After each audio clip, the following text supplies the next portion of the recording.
It's Suite 219 Eugene Shopping Plaza, 14 Woji Road. And our phone number is 081 80689752. I take that again.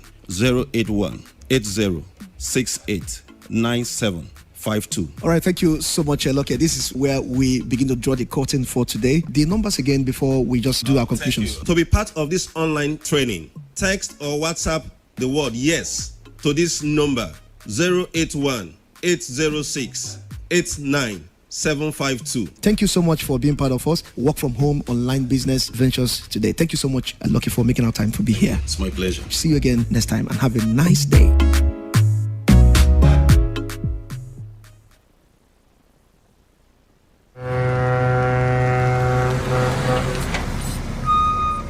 Officer, take. Officer, give me number. No time. Ma, they match am. They go. What? You bribing the officer of the law? You under arrest.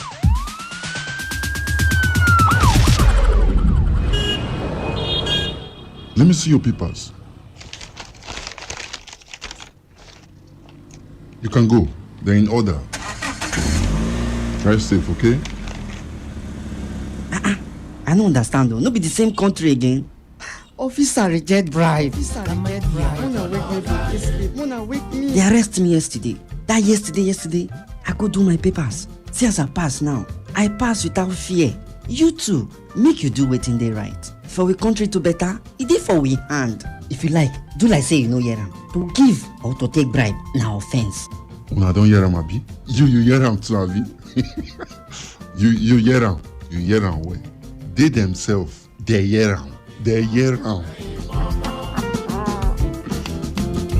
Now the voice of the people. Now him bring this message given now. Today 95.1 FM. Now we be the voice of the people.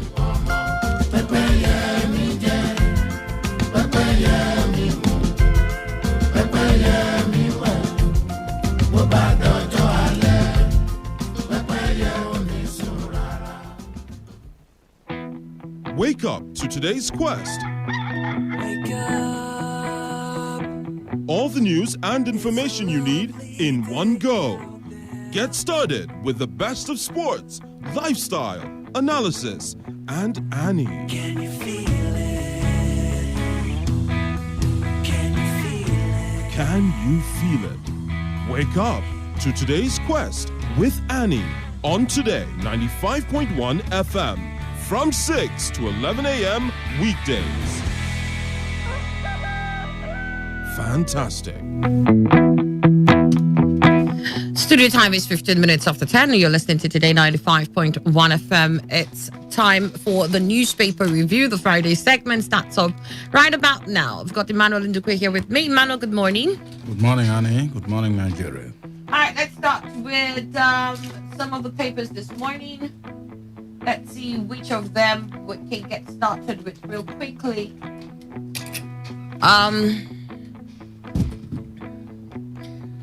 Okay, let's see if we can start with this, the newspaper. All right, this the newspaper. We have here COVID-19. Federal government to engage 800,000 volunteers to sensitize communities. COVID-19, federal government to engage 800,000 volunteers to sensitize communities. And we also have in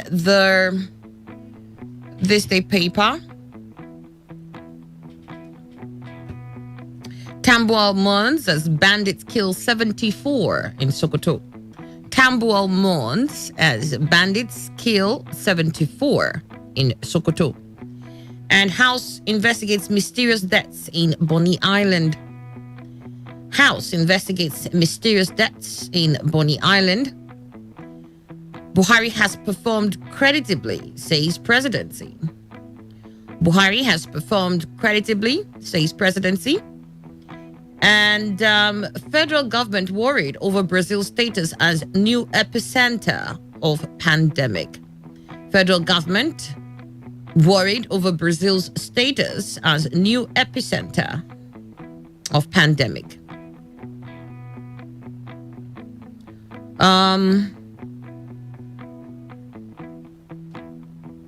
PDP raises alarm over Buhari's fresh $5.5 billion loan request. PDP raises the alarm over Buhari's fresh $5.5 billion loan request. And I think we can throw in one more. And we have this here in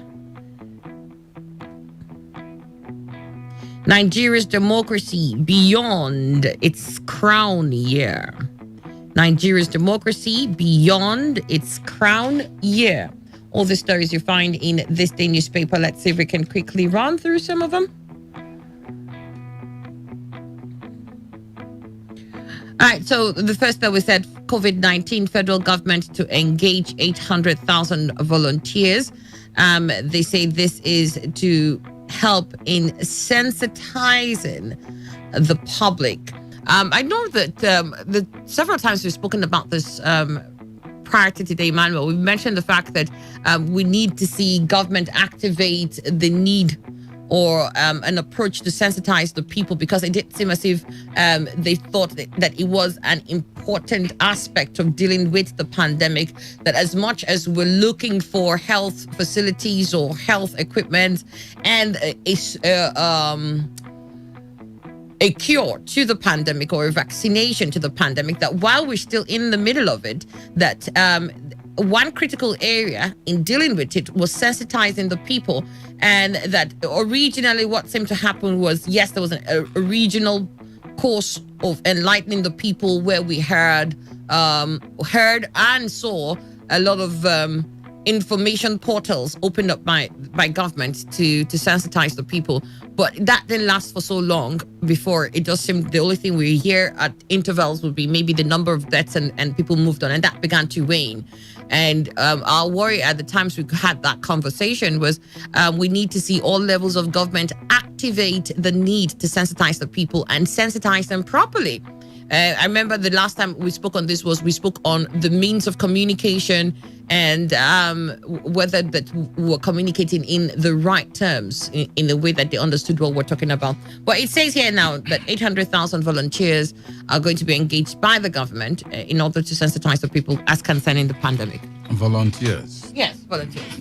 That has to be underscored. Well, I think whether they're volunteers or they will be paid, the fact remains that I think sensitization machinery should be oiled and then set in motion, because truly the reports we get from the hinterland is saying a different thing from they what don't hear happens about in this. the yes. So in that case, it's not complete, because once you finish, if you also look at the lockdowns, all the rest of them are in the urban centers. But if you go to communities, I think we are very few of us that their communities have heard much about this and have come up with restrictions. But since it's not every community, I think federal government needs to do that. Even without volunteers, it is part of the responsibilities of federal government to make sure that people everywhere, because those hinterland are also a part of Nigeria, they need to know. And if you now curtail the spread in the urban centers, you go to the hinterland and they are still even booming as it were, then it is something bad indeed for Nigeria. Yeah. So I think it's good as they have come up with that, but let it be that as these people are volunteers, they will truly do that job. All right, then. We'll have that story here. It says federal government to engage 800,000 volunteers nationwide to sensitize Nigerians on the dangers and spread of COVID-19. National coordinator of the Presidential Task Force on COVID-19, Dr. Sani Aliu, said in Abuja, he added that another 880 people were trained on sample collection, packaging, and transportation. And faced with an upsurge in the number of cases and a shortage of bed space, the government is considering repurposing hotels and schools to serve as quarantine and isolation centers for COVID-19 patients. Nigeria recorded 182 new cases of the virus yesterday, bringing to 8,915 the total number of persons infected.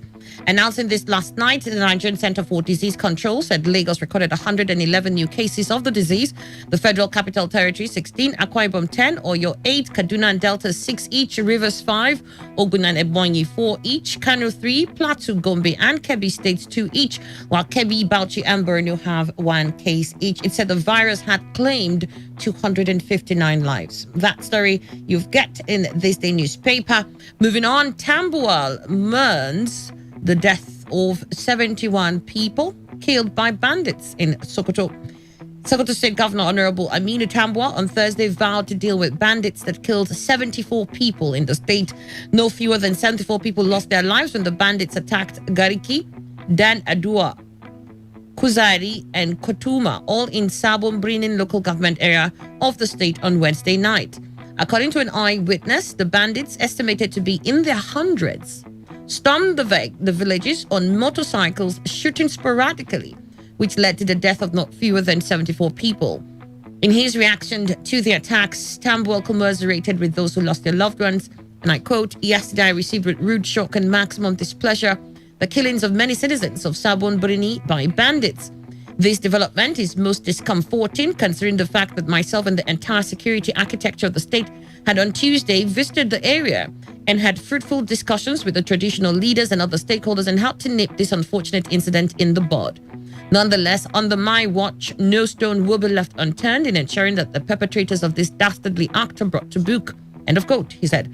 The governor assured that the state government was working closely with the federal government and security apparatus in the state to find more ways and means to halt this development. You know, when it comes to the issue of banditry now, especially in the north, as we've continually seen, Emmanuel, despite what we're dealing with on one hand, the pandemic and the focus on it, and the numbers that pop up from there, it's heartbreaking. Because I know that at some point we had figures like this in the past. The state governors felt, oh, okay, the best way to deal with this is let's have a handshake. And as gentlemen agree, I will keep querying the process upon which we got to that handshake situation. These are not people you want to handshake with. And the manner with which we offer the handshake also gave us the weaker status in that equation.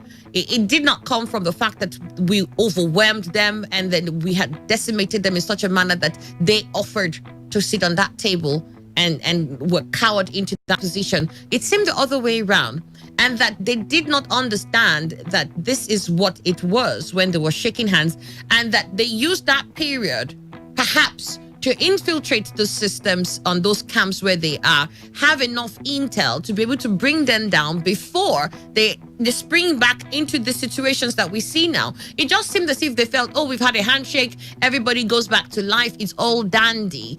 And it's not. It never is with this sort of people. They are ruthless, and they will continue to have more and more people who are seeking to join them. I mean, you have, in almost all the cases I've heard, I hear hundreds of people on motorcycles. These are able young men and old men, perhaps, who have felt neglected and abandoned by the society, and the only means that they think they can get by is a life of banditry.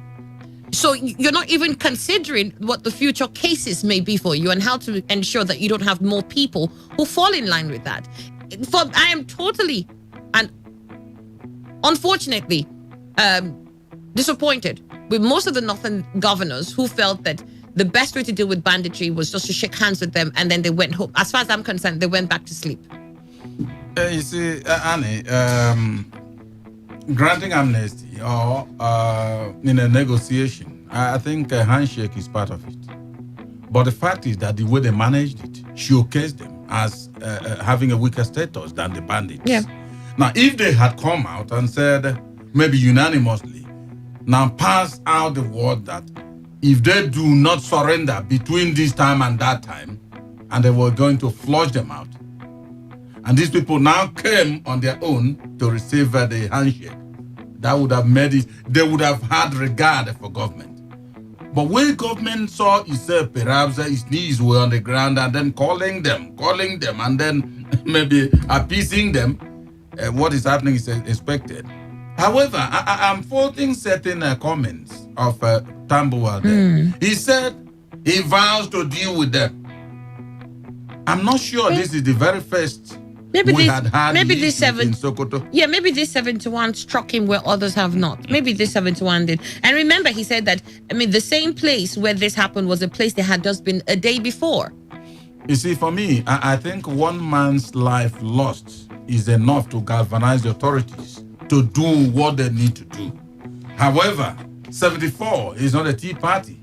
It is much that they could be coming on this killing spree.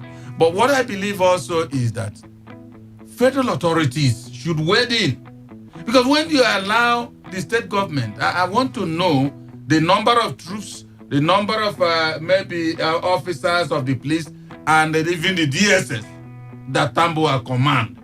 None, absolutely. And so if there is none, why not federal? Both state and federal government have heard much about these people. And as they have killed 74, and there's nothing, even as he is vowing to deal with them, what is he going to do? More than what he has done. I don't want to say that he has been sleeping on duty. No, he must have also been recognizing the essence of providing security, no matter however difficult it might be as a state governor. But he should liaise with the federal authorities. This is not where they play politics. Say he's in PDP and these ones are in APC. Federal government also should understand whether they liaise with them or not. Sokoto is the territory of Nigeria. Let them flush out the bandits. Since the bandits just have decided to be killing their fellow humans. Well, he says he's going to fish out the 74. We hope that he will indeed leave no stone left unturned in That's that process. The kind of thing I want to hear. Not I will deal with them. What have you been doing before? House investigates mysterious deaths in Bonny Island. The House of Representatives has ordered an investigation into the mysterious deaths that have been reportedly claimed about 13 lives within a few days in Bonny Island of Rivers State.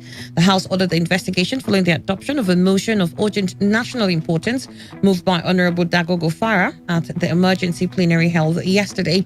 Moving the motion, the lawmaker recalled that a few weeks ago there was an incidence of large quantities of dead fishes around the Bonny Andoni shores and several other communities in the Niger Delta region, stretching up to Ondo and Akwa Ibom states, which has been brought before the House for urgent attention. Farah said less than 6 weeks later, mysterious deaths is occurring in Bonny Island in River State and is reported to have claimed about 13 lives in a few days.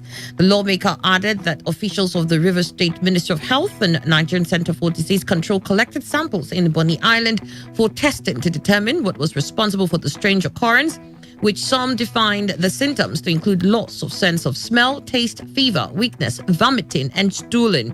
Farah stressed that these symptoms exhibited by the victims are not exactly the same as those of COVID-19, as it neither presents cough or respiratory issues. He said that Bonny Island is a major export point for oil and has the biggest LNG gas plant in Nigeria with 6 trains, which is the mainstay of the Nigerian economy. The lawmaker also observed that despite Bonny Island's significant contribution to the national economy, the island can only be accessed via boats and ferries and without a link road connecting it to other parts of River State and Nigeria, and lacks adequate medical facility. He expressed worry that due to the challenge of transportation and communication, it is usually difficult to get help or even access medical facilities in Port Harcourt or any other part of the country. House investigates mysterious deaths in Bonny Island. It was also stated here, though, that the NCDC, alongside the Ministry of Health in River State, are already investigating that matter and have collected samples for further investigation. Well, I think that's what to do in this circumstance. They need to collect it and then expedite action on it, because it's not when you collect and people's minds will be hanging, waiting for whatever it is that has created the strange deaths and all that. Yet they won't get a reply. But I think there's the Honorable Farah Dagogo, I think, mentioned that Bonny more like holds the economy of Nigeria, yet no facilities that are commensurate with such a status. And that is very much appalling. I don't know why federal government enjoys let the Abuja be super. Anywhere it can be ranked. But the areas that produce whatever wealth Abuja is developed with stays in a way that if you look at it, you just pity that area. I think a town as Bonny deserves such facilities, health, and all round, so that it will also be, it will stop people migrating, looking for jobs elsewhere. But where Bonny doesn't have health facilities that should indeed be reckoned with, tell me exactly. It can only produce and then give money or finance to Abuja or Nigeria, and then it stays as an eyesore. It is unfortunate. Federal authorities should have turned over a new leaf in this kind of treatment of the Niger Delta. All right. House investigates mysterious deaths in Bonny Island. Well, the Dagogo, who brought this before the House of Reps, did indicate that weeks before there was the issue of large quantities of dead fish around the Bonny and Donny shores, and perhaps trying to find if there's a link with what happened then with the deaths recorded now. I would think that this is a bit of information that the ministry and the agencies involved in the investigation are able to put together and discover what the true issues are going on in Bonny. House investigates mysterious deaths in Bonny Island. That's in this day newspaper. Buhari has performed creditably well. This is coming from the presidency. Buhari has performed creditably, says presidency. Presidency on Thursday gave the administration of President Muhammadu Buhari a positive rating 5 years after it came into power. In an assessment released to mark the 5th anniversary of the administration, he said the president had made notable impact in all spheres of the country since he came to power. Special advisor to the president on media and publicity, Mr. Femi Adesina, in a statement to commemorate the 1 year of the president's second term in office, which comes up today, said the administration, acting on its campaign promises launched into action from May 29, 2015, had brought change to the areas of security, economic growth, and anti-graft war. He said between May 29, 2015, when it was inaugurated for the first term, and now the Buhari administration has made salutary impact in almost all the facets of Nigerian life. The government swept into office on the wings of change, and that change has been wrought in nearly all phases of national life. Where the lofty goals are yet to be attained, it is work in progress, and eyes are firmly fixed on the ball. No distraction. The 3 umbrella areas on which government based its interventionist agenda are security, reviving the economy with particular emphasis on job creation, especially for youths, and fighting corruption. In these 3 areas, where we are today cannot be compared with where we used to be. Additional attached documents containing activities of the government gave a few details of the performance of the government in the statement so far. According to him, by May 2015, insecurity had badly fractured the fabric of the nation. No one could wager that the country would survive the next month, not to talk of another year. Bombs went off like firecrackers. Insurgents ran riot around the country. Other forms of crime and criminality held sway. Life was nasty, brutish, and short. Over 5 years, the battle has been taken to the insurgents and criminals, and they are being extinguished by the day and very close to complete expiration. Extirpation. The economy, long dependent on monoproducts petroleum, is now being retooled, refocused with diversification as a task that must be accomplished. Agriculture has been given a fillip. Manufacturing has got a shot in the arm, and solid minerals are contributing a large chunk to the gross domestic product. The country is very close to food security with rice, beans, maize, millet, and all sorts of grain no longer imported. We now eat what we grow. On the war against corruption, no quota is asked and none is given. Commit the crime, do the term. No retreat, no surrender. Okay. Emmanuel, I'll allow you go at it first. Yes, we are still, Adesina is still indebted to us by giving us the dossier. He did. He said, remember, it said here that he attached documents containing activities of the government. Okay, that means I have not come across that myself. Right. I will go to it. Yeah, and then he made that available. Okay, so I will go to it and then see, because it is on that particular pedestal we'll be able to adjudge the administration. However, I think he shouldn't, even though he worded it correctly by saying almost all the facets. Good. That wraps it up, because if he has said like either in the heading or so, or at the beginning, he said in all areas, then I would have had issues, because I know that what happened in Sokoto now is happening now and not yesterday. Yeah. So, but I think government has tried as possible as it can. But to say that they have done noble all in all round, I really don't think I can say that. But then, there is no administration that doesn't have certain things to its credit. So if this one has also done so, we want to see exactly the gap between, perhaps because I've not been going around collecting facts to make comparative analysis. They that know and perhaps have collected such to know exactly that where we are today is not where we used to be or where we had been in the past. I think it would be nice for us to tell ourselves the truth so that the administration will know where it's going and where it should go and what it has done and what it should do more.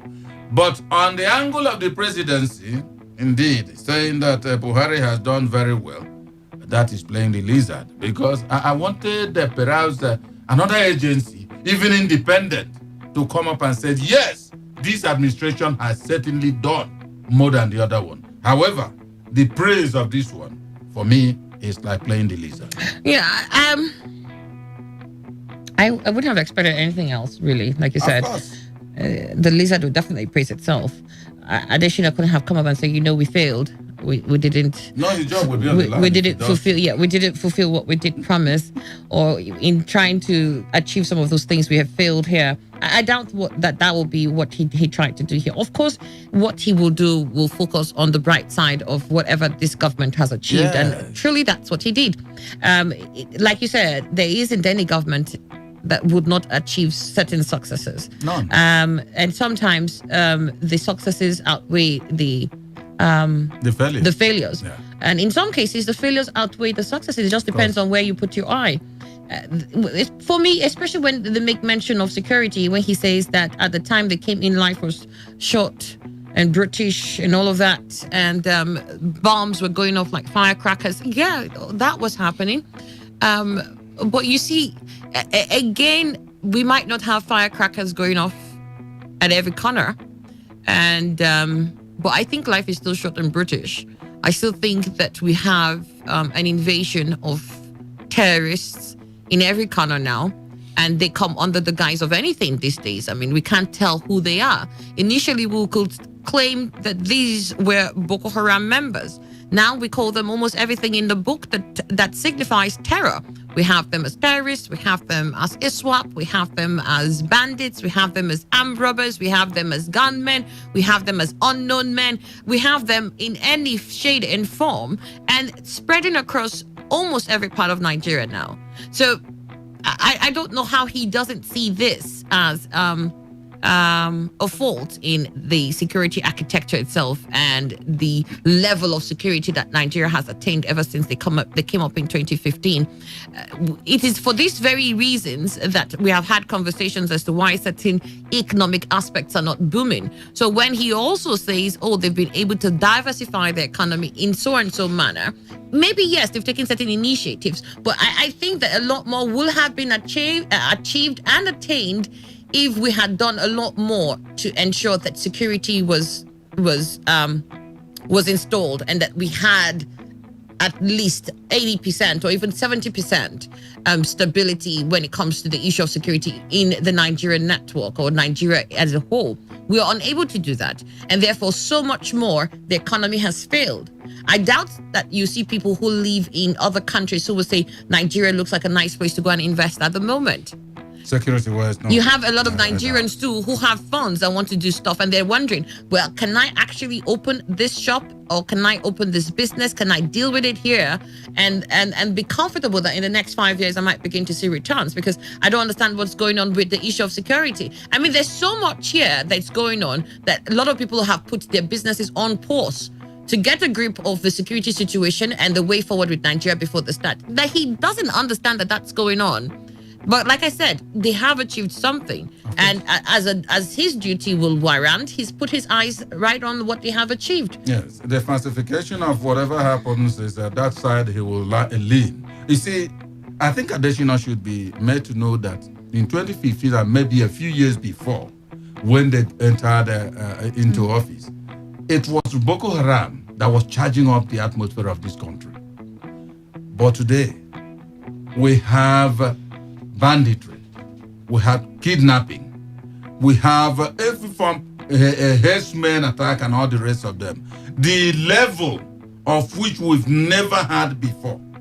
That's not to say that it's the administration that brought about them. However, I think it is also involved in security network that we would have heard, yes, all these bombs that were going, yes, they were going out off in Abuja, for instance, and it has never happened in Abuja again. But what about all these other things? Sokoto, Kaduna, all the rest of them, are they not part of Nigeria? So if he's now rounding it off in a favorable circumstance of for the administration and saying, yeah, they have indeed done all they should, I think there should also look more to be done in security, because a lot of people are deserting Nigeria. And look at food in farms. People can't go to farms. Is it a country that you say is security, completely security fortified? No, it's not. Right. So, Adeshino, well, there are still things you need to do. Federal government worried over Brazil's status as new epicenter of pandemic. The federal government has raised the alarm about the emergence of Brazil as the new global hotspot of coronavirus after latest figures have shown that the South American country is the second largest with the highest cases of the disease in the world after the United States. Chairman of the Presidential Task Force on COVID-19, Mr. Boss Mustafa, expressed his concern yesterday at the PTF press briefing in Abuja. He said the significance of the Brazil case resided in the similarities between Africa and South America, which called for caution. Mustafa, who is also the secretary to the government of the Federation, noted that the concern of Nigeria about the spike in COVID-19 cases in Brazil, which accounts for 419,000 confirmed cases of the world's over 5.8 million cases and over 26,000 deaths, was because of the similarities in the weather between both countries. Before the World Health Organization declared COVID-19 a pandemic, the attitude of many people living in tropical weather was that the risk of contracting coronavirus was low, as the virus could not survive in hot conditions. The PTF chairman recalled that as of January 13, when WHO formally declared COVID-19 a pandemic, there were just 7,818 infections globally. Out of that number, 7,736 was in China, while the remaining 82 cases were in 18 countries of the world. Nigeria did not have an index case until February 27th. The pandemic has killed more than 356,722 people in about 251 countries. I think going forward, and I'm quoting him now, I think going forward as a people and a country, I created the significance of this shift and compared us with Brazil, which has now become the epicenter in Southern America, a country that shares almost the same climatic conditions or environment with the continent of Africa. Oftentimes you hear people say that this epidemic shall or will not thrive in the tropical Africa, but the similarities we share with countries like Brazil give us serious cause for concern as to our response as a people and as individuals. We're still not out of danger, and we should not deceive ourselves. We have not peaked yet, but there are many more difficult days ahead.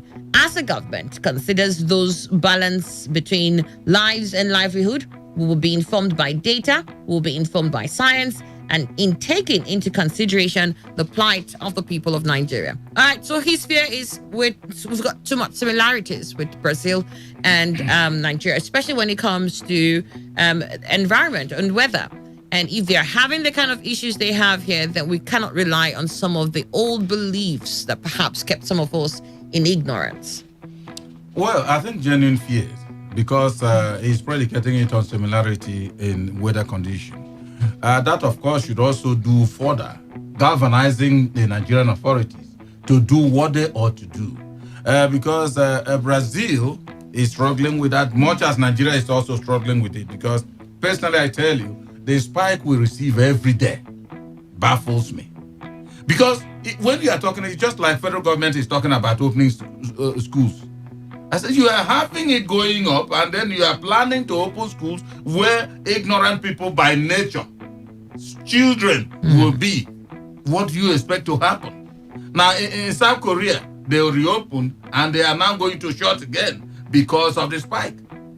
You see, for me, I think Boss Mustafa has expressed a genuine fear, but if those fears are barricaded, as it were, by doing certain things they should do, I think we may not have the fate of Brazil. But if they allow it, who says something even worse may not happen? So that is why people should be on the move, even individuals, observing all the guidelines that should be abided by. Simple. Right. But if you say Brazil, you just talk about it now, similarity, then you now see similarity will make you cry. PDP raises the alarm over Buhari's fresh $5.5 billion loan request.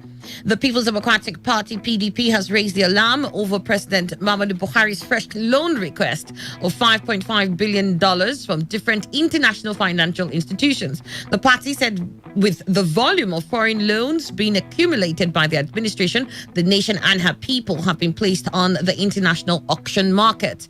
In a statement issued yesterday by the spokesman of the PDP, Mr. Kololo Bondian, the main opposition party berated the president for his decision to take a fresh $5.513 billion loan. That's about 2.1 trillion naira. In addition to an earlier $22.79 billion loan, that's paid at 8.5 trillion naira. According to the PDP, the administration did not have operable repayment plans for the loans, a situation it said could totally compromise the country's physical integrity and open her up for economic annexation by foreign creditors. The party recalled that the government had recently secured another 850 billion naira from the capital market, adding that it is regrettable that the administration has been going cap in hands to shop for more foreign loans. The PDP further said it was alarming that the federal government could not muster the capacity to harness the huge resources available to the country to regenerate even half of its own budget for the current fiscal year. The main opposition party said that the Buhari administration is practically driving the nation to the brinks. It added that the government was exposing Nigerians to the risk of modern-day slavery by mortgaging their future to economic appropriation by foreign interest. Continuing, the PDP said already the situation has created apprehensions, anxiety, and trepidation among the citizens, particularly the youths who are now scared about their future and survival of our nation under the APC. It is even more distressing that this administration cannot account for the loans it has taken so far. In spite of the deluge of loans, the lives of ordinary Nigerians on whose behalf they claim to be amassing these debts have been worse than the APC and Buhari met them in 2015. Well, I must say I'm more alarmed even than the PDP, but they cannot be in the front burner because I'm not a political party.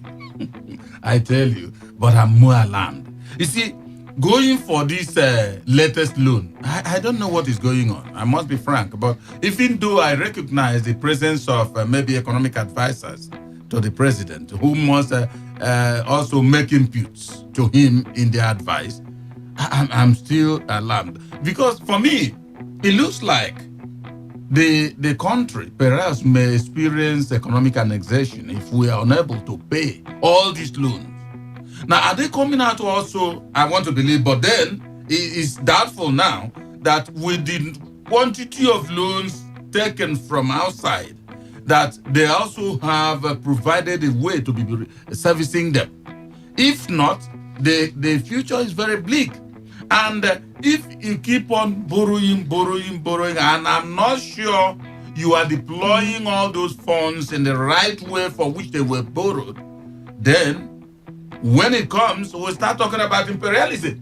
You understand? And that is how they come with their imperialistic tendencies. And we fall for them.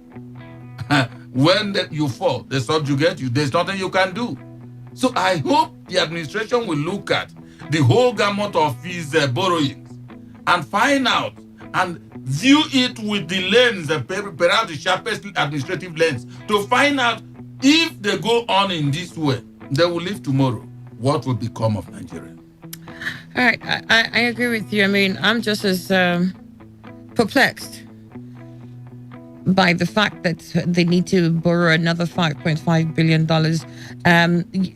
I know that the economy got a bashing, a terrible one with what happened and what is happening with in the entire world. It's 2020 budget. That's want to use it as fund. That's Emmanuel. My point is, I said I understand that there is a hit to our economy because of the pandemic. Yeah. And of course, the crash in oil prices. So I understand what did happen.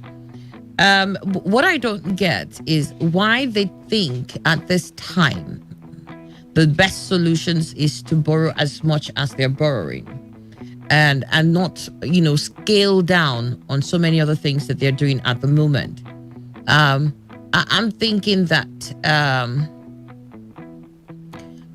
some of the things that the Abacha loot that is supposed to be reinvested in the completion of certain roads and bridges. I'm thinking, well, we need to survive, right? If what we need, first of all, is pass through these difficult times, let's use this money for other things other than completion of these things. If we can also get salaries of some of these lawmakers and the executives and yank it up to the bare. Don't read on that. Well, we have to, because that is where a lot of the chunk of the money also goes. So if we also are able to say, well, for this period, we can afford to do this, and everybody must take this slash, because I see state governors who are doing that. And I'm wondering, so why is federal government not taking that initiative to, why do we always have to go cap in hand, taking so much money? And the truth about it, and I must agree, is that so many of us are wondering, okay, so you took the loan, where did it go to? And how much of that investment, you said you're sinking this money, is changing the lives of ordinary Nigerians? Because there's so many Nigerians who are saying, I know I'm not expecting a quick turnaround. I'm not expecting you to sink the money in today and by tomorrow my life has changed. But for quite a number of them, it's been 5 years now. You see, Annie, if you go the way of maybe talking about legislators, even if the tip of their salaries, remove it. Now you know that they are not Nigerians. Once any plant, any effort is made to reduce their salary, but they are Nigerians. Once you even talk about adding or opening up the flanks for them to make more money, the issue is that they don't need to be told in the first place. Because of the pandemic, and then we know the bashing we are receiving because of our mono-economic situation, that all those working for government whose salary is above certain amount of money that is regarded as there being much should come up with a slice of so much. They don't need to be told. But that's not their interest. Their interest is open. Like you see when they were talking about this thing they were sharing about palliative? Good. No, the 5,000. There's something they call that program. Now, they were very much annoyed because perhaps they were not annexed into the arrangements and all that. They need always, constantly, they need to be told what will indeed enhance their status financially. But once you are talking about removing anyone, that is where you see the real legislators we have in Nigeria. It's sad. Nigeria's democracy beyond its crown year. This you find in this day newspaper. And it says, on this day in 1999, amidst pomp and pageantry, General Olusegun Obasanjo took the oath of office as President of the Federal Republic, bringing to an end some 16 years of brutal and bloody military dictatorship and signposting another era of civil democratic government in what has commonly been accepted as the Fourth Republic.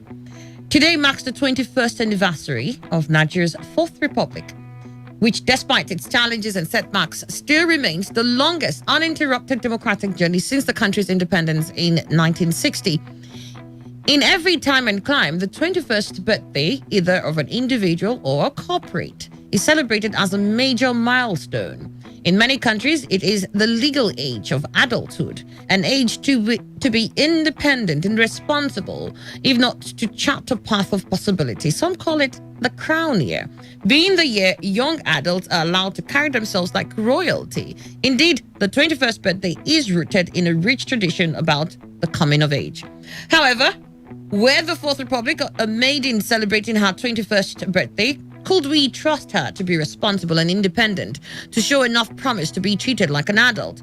On the strength of what we have seen since inauguration on the 29th of May 1999, the Fourth Republic is far from qualified for the rites of passage from adolescent to adulthood. We've had periodic elections, yet we do not really have democratic governments. Every election is usually a display of the worst in undemocratic practices: vote buying, ballot stuffing, ballot box snatching, intimidation, violence, arson, and killings. Like Esau, who sold his birthright for a plate of food, the people have prostituted their constitutional powers to elect their leaders and hold them accountable. We have, in the process, mostly abandoned the political space to fraudsters, cowboys, and criminals who are experts at gaming the system to undermine, pervert, and weaken the democratic institutions for self and group interests.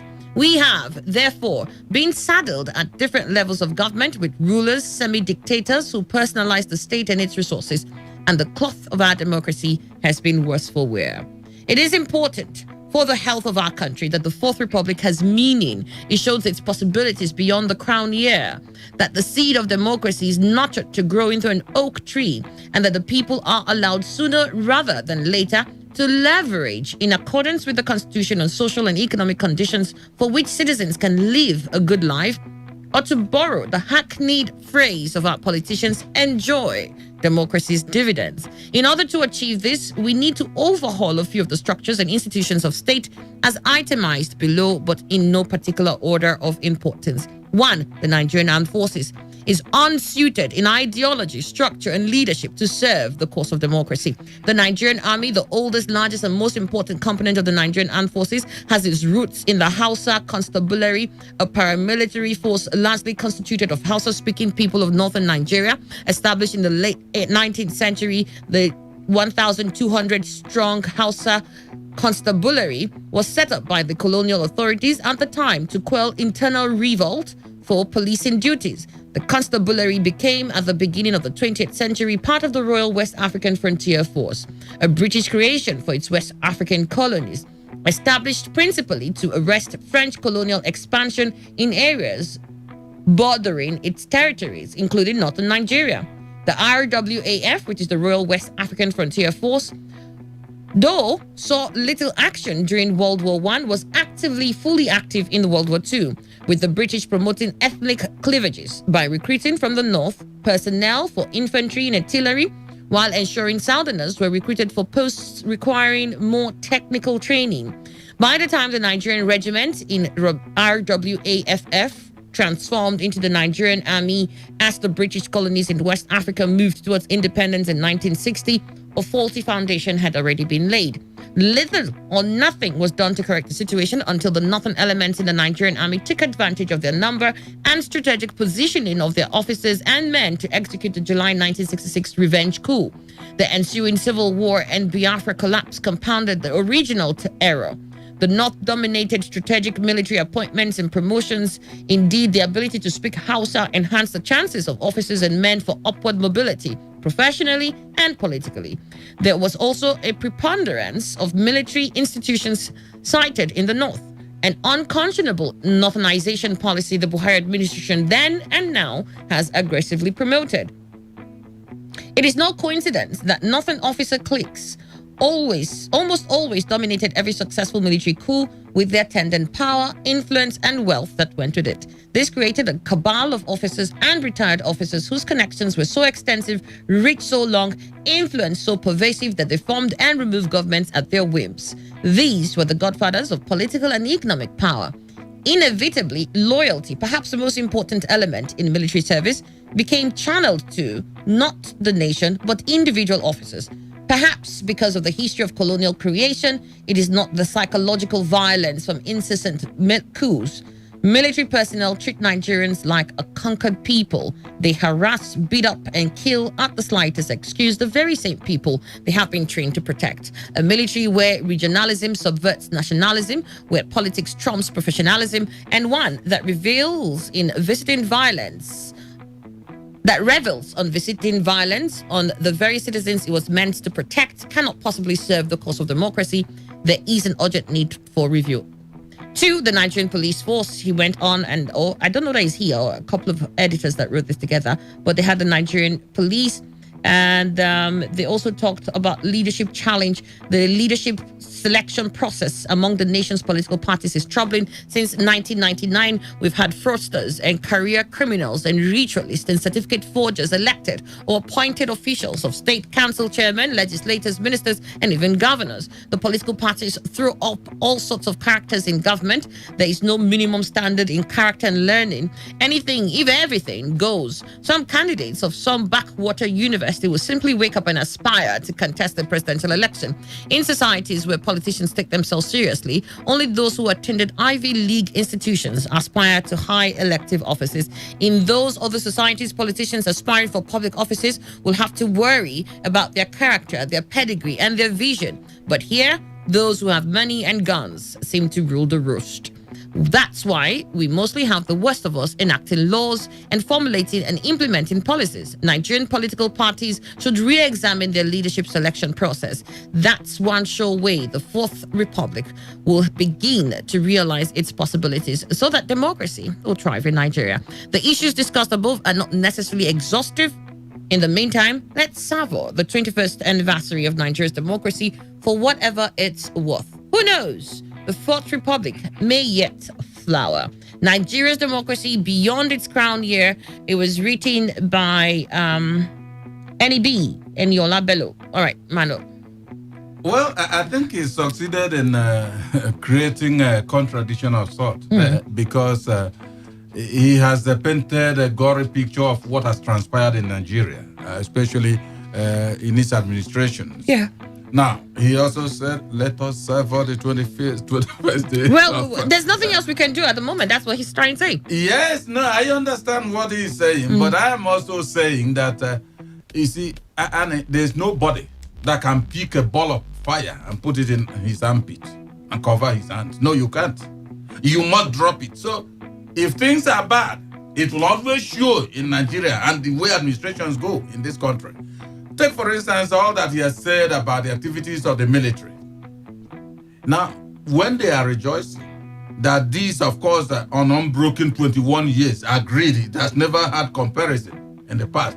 However, we must understand that the military itself is just being resting in sufferance. They don't want to maybe come into government again because of activities that are happening in African sub-region, where if you venture, no matter how powerful you may be, any nation that has itself toppled by the military, you see other African leaders, according to the pact they have signed, come after you. And there's no way you can exist in isolation of others.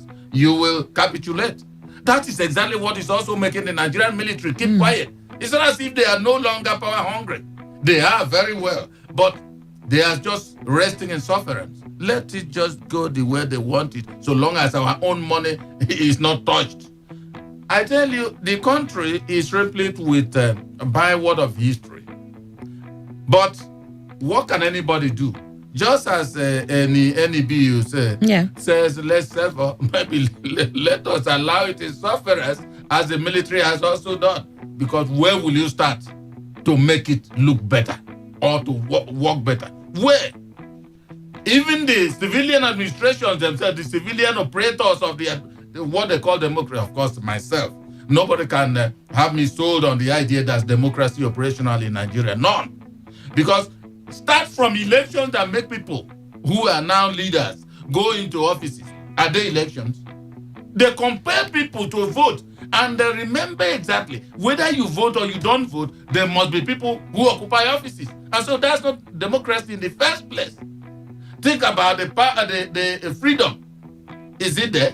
No, there's no freedom in Nigeria. It's just that, whatever be the case, you find that it's not the soldiers who will come with guns, and as soon as you see them, you run away and hide. But civilians come, and you know that they don't have guns, you will accept whatever.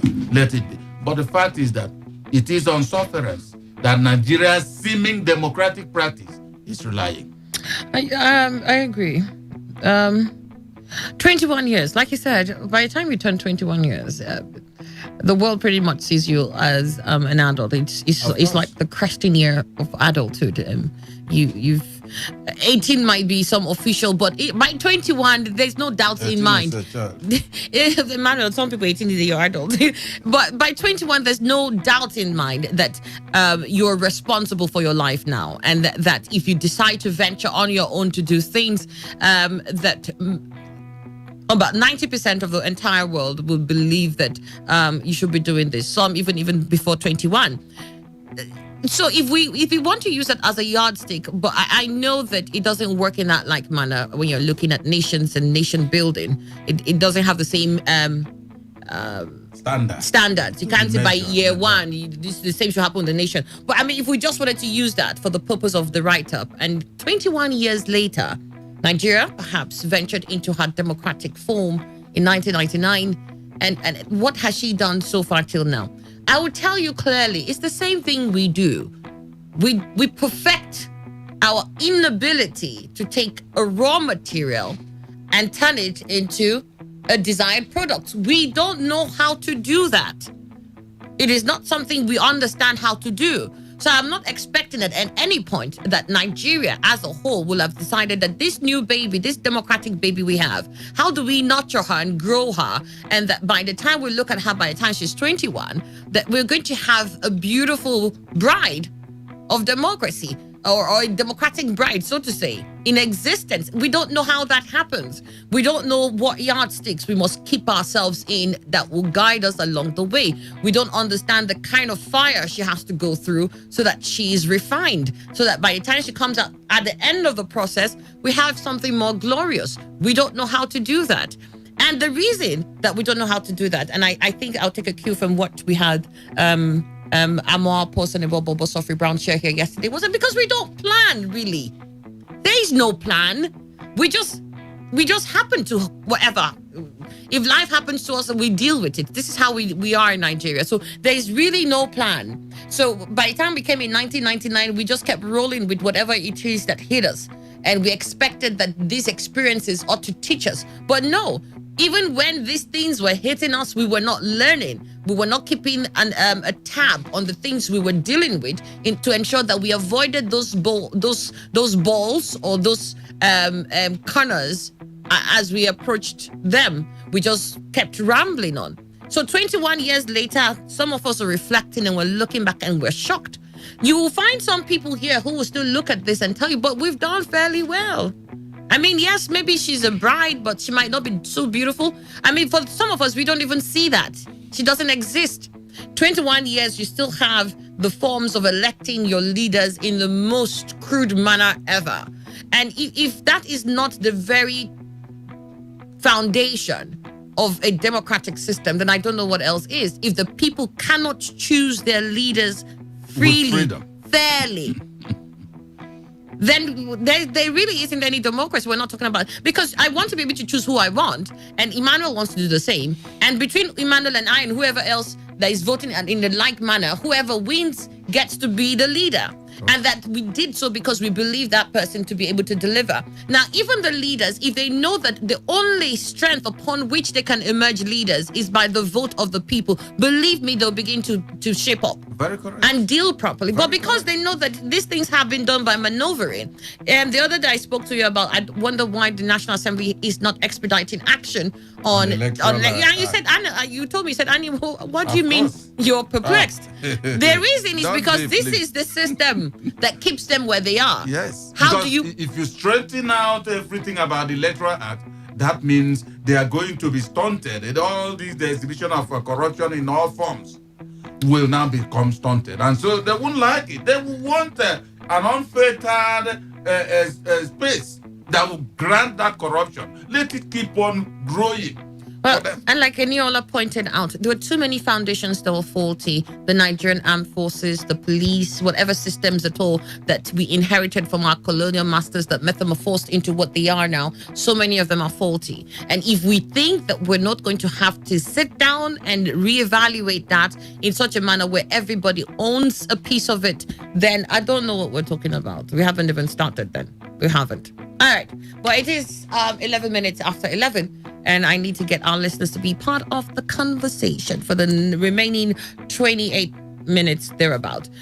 Is it 28? No. 18 minutes thereabout. You can call in 0810-951-0951 or 0817-0000-951. Someone called me yesterday and said, and he called the numbers in a way we understand. He said he's a teacher. So 0817-000-951. That's for one number. 0810-951-0951 for the second number. So those two numbers you can dial, you can get through to us here in the studio. Hello, Today 95.1 FM. Good morning. Yeah, good morning. Yes, what's your name and where are you calling from? My name is Priya. I'm calling from Gomola. Priya from Imola, good to have you. Please go ahead. Yeah, I want to thank you and Mr. Emmanuel. Yeah, I want to really appreciate what you are doing. Yeah, talking about the write-ups, the writers or the editorial team, they were really on point because we don't get our electoral system right. If our justice system is not also right, I don't think we can make any progress as a country. The basic ingredients for human development is justice, equity, and fairness. Let's look at what is going on in the United States of America. A man was killed a few days ago by the police, and look at the outpouring of protest and all that. A week or so ago, another incident, the protests are still ongoing. It tells you a just society, but we haven't got that in Nigeria. We have to have our electoral system right. Yeah. We need to have justice, equity, and fairness across the country. Let the Nigerian people own the country. This country belongs to us. Because unfortunately, even those who have appropriated these resources to themselves, they're not doing it for the interest of the people. Because when you say poverty, poverty is everywhere. In the north, in the south, in the east, in the west, all over the country. So it's not as though they're doing it for a particular section of the country. But the reality of it, that's not the case. Because poverty all over the place. Okay. So let's have justice, equity, and fairness in this country. And I think this country will make progress. Indeed. Thank you very much for your contribution. All right, the lines are still open. 0810-951-0951 or 0817-000951. You can also tweet at us. Our Twitter handle is at TodayFM951. And we'd like a reaction on any of the news captions that we've gone through from the papers. There's COVID-19, federal government alarmed at Brazil's becoming the epicenter for coronavirus. That's in this day newspaper. There's PDP raising the alarm over Buhari's fresh $5.5 billion loan request. You also find that in this day newspaper.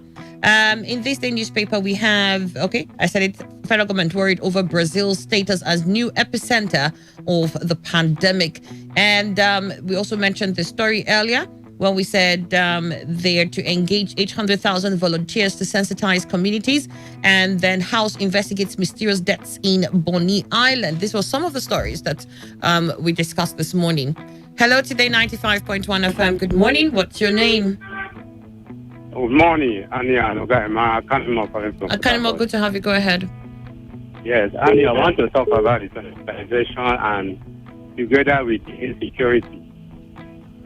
And can you see before federal government want to maybe go to the rural area?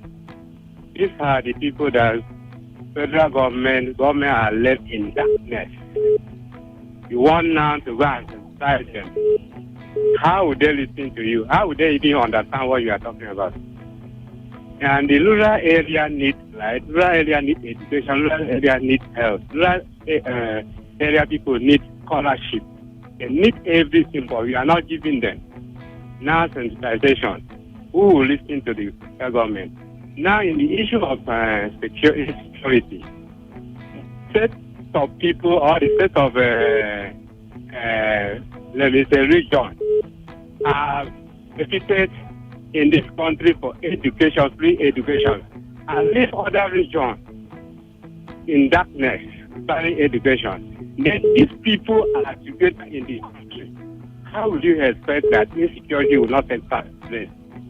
Now, if other people are ready for scholarship, other people also need scholarship. You want to include maybe police, recruit police. People you are recruiting are people that they are not benefited in education. And then these people that are going to secure you that benefited on education, they are with mind are they going to do this work that you want them to do. When they are thinking of how the benefit they're supposed to benefit in the country, you people that are benefited. The way we do things, foundation is most important. If you do things because you want to benefit only you and leave others, insecurity will go out of the country. Thank you. All right, then got your thoughts too on that. Thank you. Then also part of the stories that we had for conversation today, Buhari has performed creditably, says the presidency. And also Tambuwal, Monsat's bandits kill 74 in Sokoto. Hello, Today 95.1 FM. Good morning. Hello, good morning. Yes, please, what's your name and where are you calling from? Yes, you are speaking with Imam Manabam from Eche. All right, okay, good to have you. Go ahead. I want to speak on the issue of if this administration has done well. Okay. More. Yeah. Okay, you see, this administration, we are commending is only empower. We are commending. Apart from empower, this administration has not done anything. This administration based in corruption, and corruption can never be eradicated. So this administration has not done anything in terms of human social development. They have not done anything compared to last administration. Apart from empower, this administration cannot come out with a blueprint for what has done for Nigerians as infrastructure development. Nothing. Now, empower has no stand at this moment as I'm speaking with you. They are still concerned to help and alleviate the suffering of Nigerians because they are suffering. In a situation whereby a senator is collecting 6 million, has a third member to 30 billion. Then what about empower? So it's 30 naira. Why empower is contributing more than senators? It's unfortunate. Those people that work about senators are lots of threat members. They impart knowledge to students, yes. Hold on. They impart knowledge to students. That's not it. They are contributing a lot to this country. All right. The contribution of empower cannot be overemphasized in this country. All right. It's very unfortunate that empower and 30,000 naira was not earning 6 million. It's unfortunate. Why not give my appointment letter? Because they are contributing a lot. It's unfortunate. Okay. Got your thoughts here. We did get your words here. Thank you so much. All right. What was I think I was reading somewhere where they said about 500. I don't know whether it's 500 plus or so. Empower. What do you call them now? Empower what? Employees or empower? What do you call them? I can't remember, but they were members of Empower. I think government was thinking of letting them go. I think they had done their tenure or something. I don't know. I think it's supposed to be like you're there for 2 years or so. Yeah. They were mentioning about those figures. I didn't read through, but I just saw it and I was wondering, that just means more people who will be out of work or without any sort of support as they have been getting. Hello, Today 95.1 FM. Good morning. Annie, good morning. Yeah, good morning. What's your name and where are you calling from? My greetings also to Chief Good morning, Good. Let me just help complete the other empower beneficiaries. Yes. Okay. Yeah, Empower beneficiaries. Thank you so much. Yes, let me touch on two issues. The one is Nigeria sharing the same climatic condition with Brazil, and also even mixed population of black, and is now the second highest COVID-19 death epicenter. Yes, it is a cause for concern. But the question is, what preparation are we making not to suffer the same consequence as Brazil? Are we exploring and exploiting native remedies, or we are waiting for the Western countries to have their percent? It's one thing to raise alarm about something. Another one is also to prepare for it. Even Lagos raised alarm the other day that they will soon run out of space to put people for observation and all of that. Are they building places for that? They are not doing it. Now let me move to the second issue, which has been a nagging concern to me as a person, and perhaps something that has made some person to doubt whether General Buhari, we used to know, is still the same Buhari in the Pastor Rock. I have been an ardent supporter of the president, but I can also not hide my mind about some disappointment. What are we borrowing all this money for? In what way has it impacted on the life of Nigerians? And most of the time you hear they want to use for railway from Western region to Kano. They want to use for River Niger Bridge. That has been a recurring decimal. Ibrahim Babangida built 8 mainland bridge, more than 3 times longer than River Niger within a tenure. Yeah, this one has been there for people to use and siphon Nigerian money. So I don't know what we have been borrowing this money for. And I'm highly concerned whether the president is still in a sound condition to take good decisions, or associates have just been using him to exploit this country. He has got to a point I'm thinking in that regard. I can't understand what all these monies are being borrowed for, so that generation yet unborn will be in slavery. I can't understand. It's really worrying to me. Thank you. All right, then. Thank you very much. Got your thoughts on that. Let's not forget that we still have other stories that we did mention here. If you want to quickly send us your thoughts on this, you can call the number 0810-951-0951. Hello, today 95.1 FM. Yes. Hello, good morning, my sister. Yeah, good morning. What's your name and where are you calling from? My name is Professor Kita. I'm calling for United States of Ireland. Yeah, good to have you. Go ahead. Good morning and happy weekend, sir. Good morning, Professor Ekiti. Thank you very much, sir. My sister, you have said a lot. I just want to just contribute. What I mean is that until we correct our mentality in this particular context, that we be enjoy the dividend of democracy. Until we know our rights to stop all these soldier come from civilian to military, from city to civilian. It is that time that we will enjoy the dividend of the democracy. Until we know that it is not too good to collect money before we vote for them, that time we will know that we are in the because I don't even know the difference between democracy and military government in this particular country. When somebody will work to go to go and vote, they will use military to chase me away to vote for our right candidates because they would like them to come back to the post. That is why we are seeing all these things that is happening in this particular country. Thank you very much. All right, then. Thank you so much. All right. I did say you can send us your thoughts to our Twitter handle. Our Twitter handle is at TodayFM951 on Twitter. That's at TodayFM951 on Twitter. Hello, Today 95.1 FM. Good morning. Yeah, good morning. Yes, good morning. What's your name and where are you calling from? Hi, my name is Chimele. I'm calling you from Obakari. All right, Chimele from Obakari. Good to have you. Go ahead. Chimele from Obakari, do call back if you can. It's been a while I heard from you, so it'd be nice if you could call back 0810-951-0951 or 0817-000951. Those are the numbers that you could dial if you want to reach us directly through the phone lines, or you can send us your thoughts on Twitter to @TodayFM951, @TodayFM951. On Twitter, we have Kings Eno. You're at Kingsino on Twitter. You said on Bonnie Debts.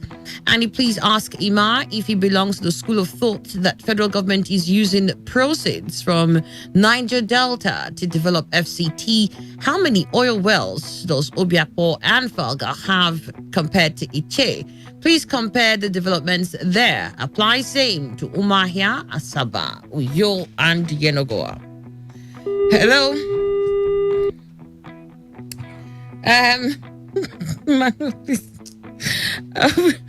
Okay, I have this also here that says I do not think that the federal government has done creditably well. But you must expect that for people who are in government, they wouldn't say anything untoward about the government. You're at Sele632 on Twitter at Sele. Sele is S.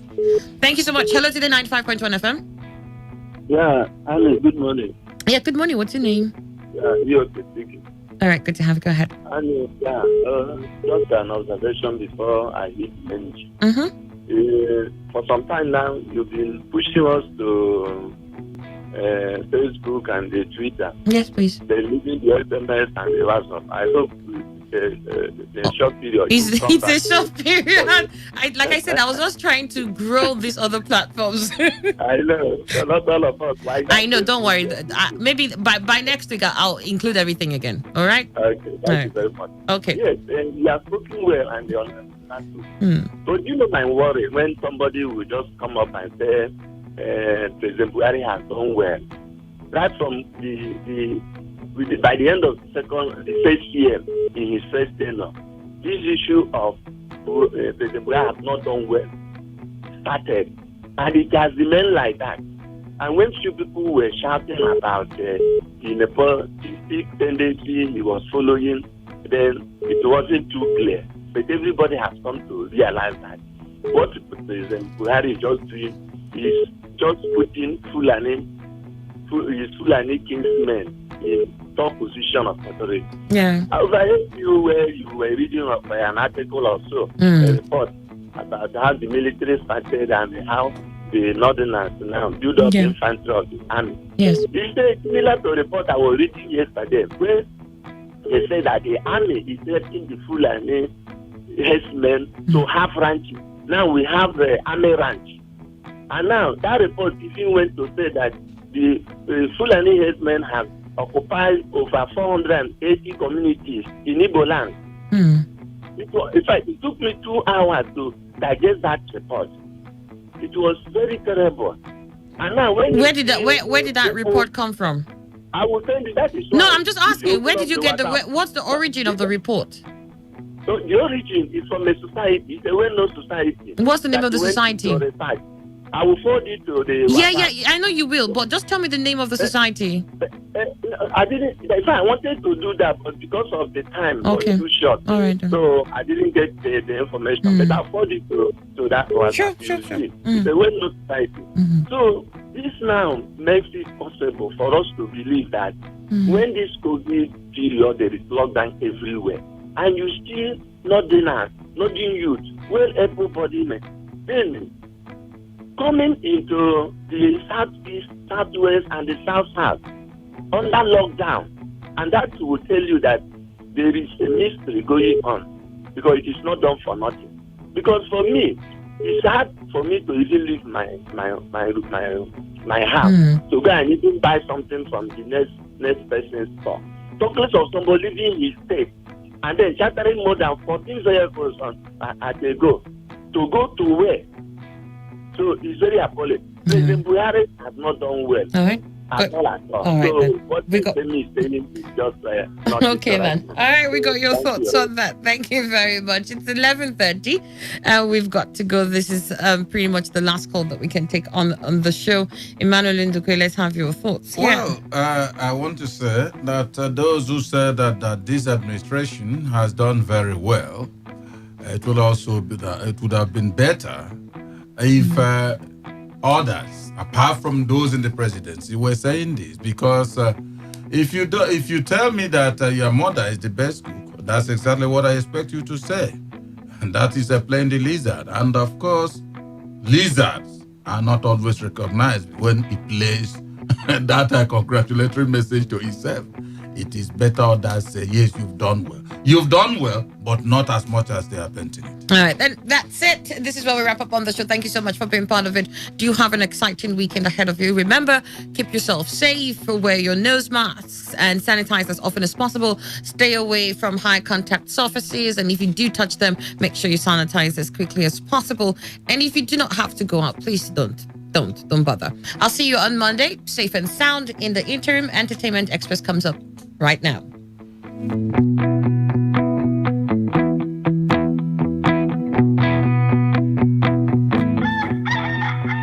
Wake up. It's a lovely day out there.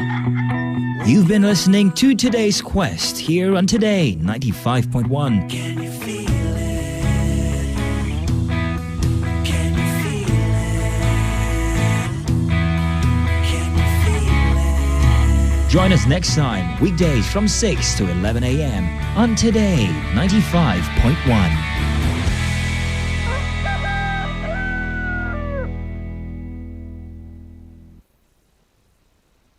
Port Harcourt, are you ready? Today, 95.1 FM, the voice of the people.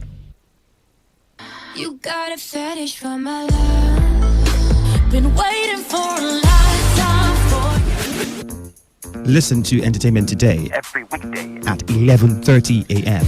And I'm so I don't even mind.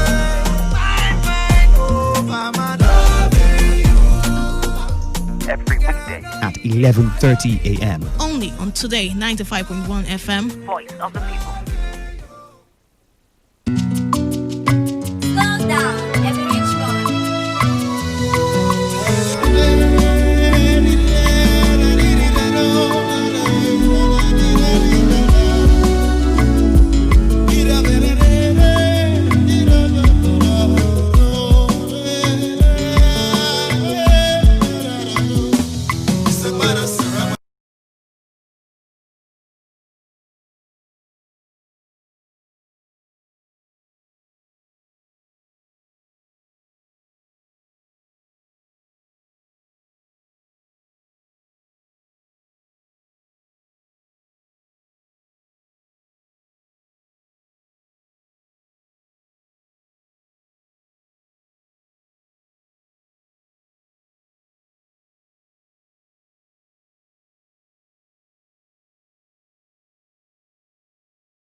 Oh my God. We need to scream. Oh my God. We need to keep Oh my screaming. God. Oh my God. Yes. Yes. Let it out. That wasn't easy. I was dancing. Oh God. The Bible says, and David danced. Preacher. But this time around, I'm Bolu danced. And Bolu dance. And Dave Hallelujah. danced. Amen. Amen. Oh my God, we just had to play that song. Adekunle Gold, Life. In celebration of the life of my very special The friend. celebration of life sounds odd. Okay, yeah.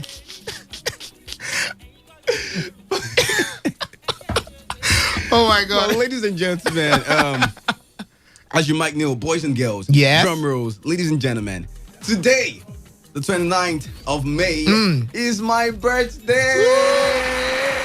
Yeah. Turn up, Dabbing, turn up, dabbing, turn up, dabbing, turn up. turn up. And I'm accepting gifts in kind, in cash, in send your account number, in wishing No, me they said, happy birthday. you said send your account number. Like, I don't know. Oh yeah, I should send my account number to you, Dave. Dave, you asked me to send my account number yesterday. I got you, bro. I got you. me. I got you, bro. got me. Trust me on this. Okay. All right, before we get I'm too so excited, yes, it's Entertainment Today. That's show where you get to hear all the latest juicy gossip and gist in the world of entertainment. And today is a very special day. TGIF, baby, by the way. Thank God it's Friday. It's Friday. And also, it's the birthday of my homeboy. Bolu Atafe, Balogun one of Port Harcourt City. By the way, we had that I don't want to use that word, but someone is using that name out there. Like, if we get to you, if I get you. No.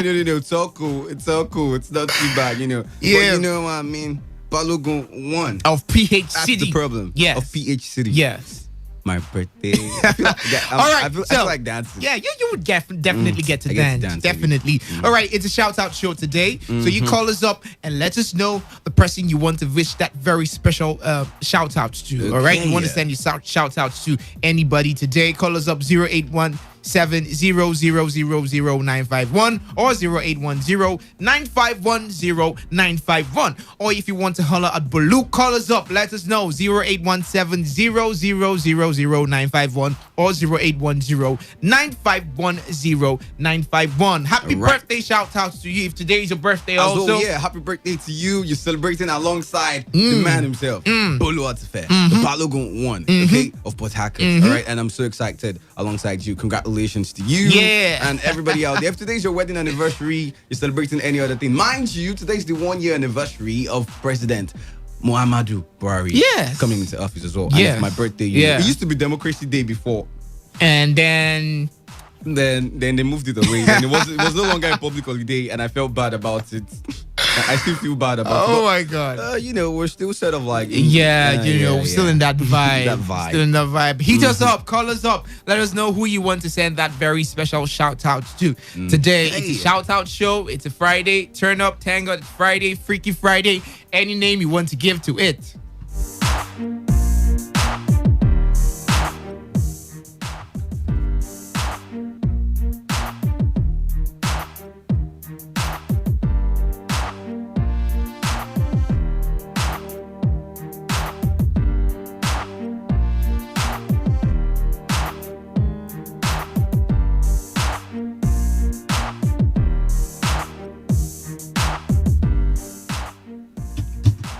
All right, this message says, good morning, presenters. Please, I need palliatives from Bolu. Happy birthday to you. I don't have palliatives, but Bolu's here for you. Let's take this call. Hello, good morning. Hello, guys. Good morning. Good morning. What's your name? Yeah, it's Kelly. Kelly, where have you been? Kelly, my man. No, forget me now. We don't forget you. Now you Happy forget birthday, us. Bolu Boga. Thank you, man. Blessings, bro. Yeah, Thank you so much. Sending my own now. Don't worry now. Everybody's asking me for palliatives. Me say if I need palliatives now. Yeah, happy birthday, bro. Thank you, man. Thank you so much. Man. I really appreciate it. How did they say it? More grease to your elbow. Yes, more grease to my elbow, my stomach, my head, everywhere. Yeah. Grease everywhere. Yeah, Dave. Yeah? Yeah, I missed you guys. Well, I've not been listening though. Yeah, exactly. I told you were the one that left us. Kelly, we are going to get back to you. We are going to get back to you this week concerning what we discussed earlier on. Okay. Yes, definitely. So just keep yourself available Thank this you week. so much, by the way, for calling me, Kelly. Yep. All right. Keep the calls coming in 0817-0000951 or 0810-951-0951. All right, you get to, give a shout out to whoever it is you want to give a shout out to. Okay, somebody celebrating their birthday, wedding anniversary, your child, your mommy, your daddy, your cousins, anybody you want to give a shout out to. It's a Friday. It's thank God it's Friday. It's a shout out show, as well as my birthday. So when you're coming with your shout outs, you guys also shout me out. I mean, scream me out. Shout, and let the whole world know that somebody's birthday is It's today. today, definitely. Hello, good morning. Oh, good morning. Good morning. What's your name?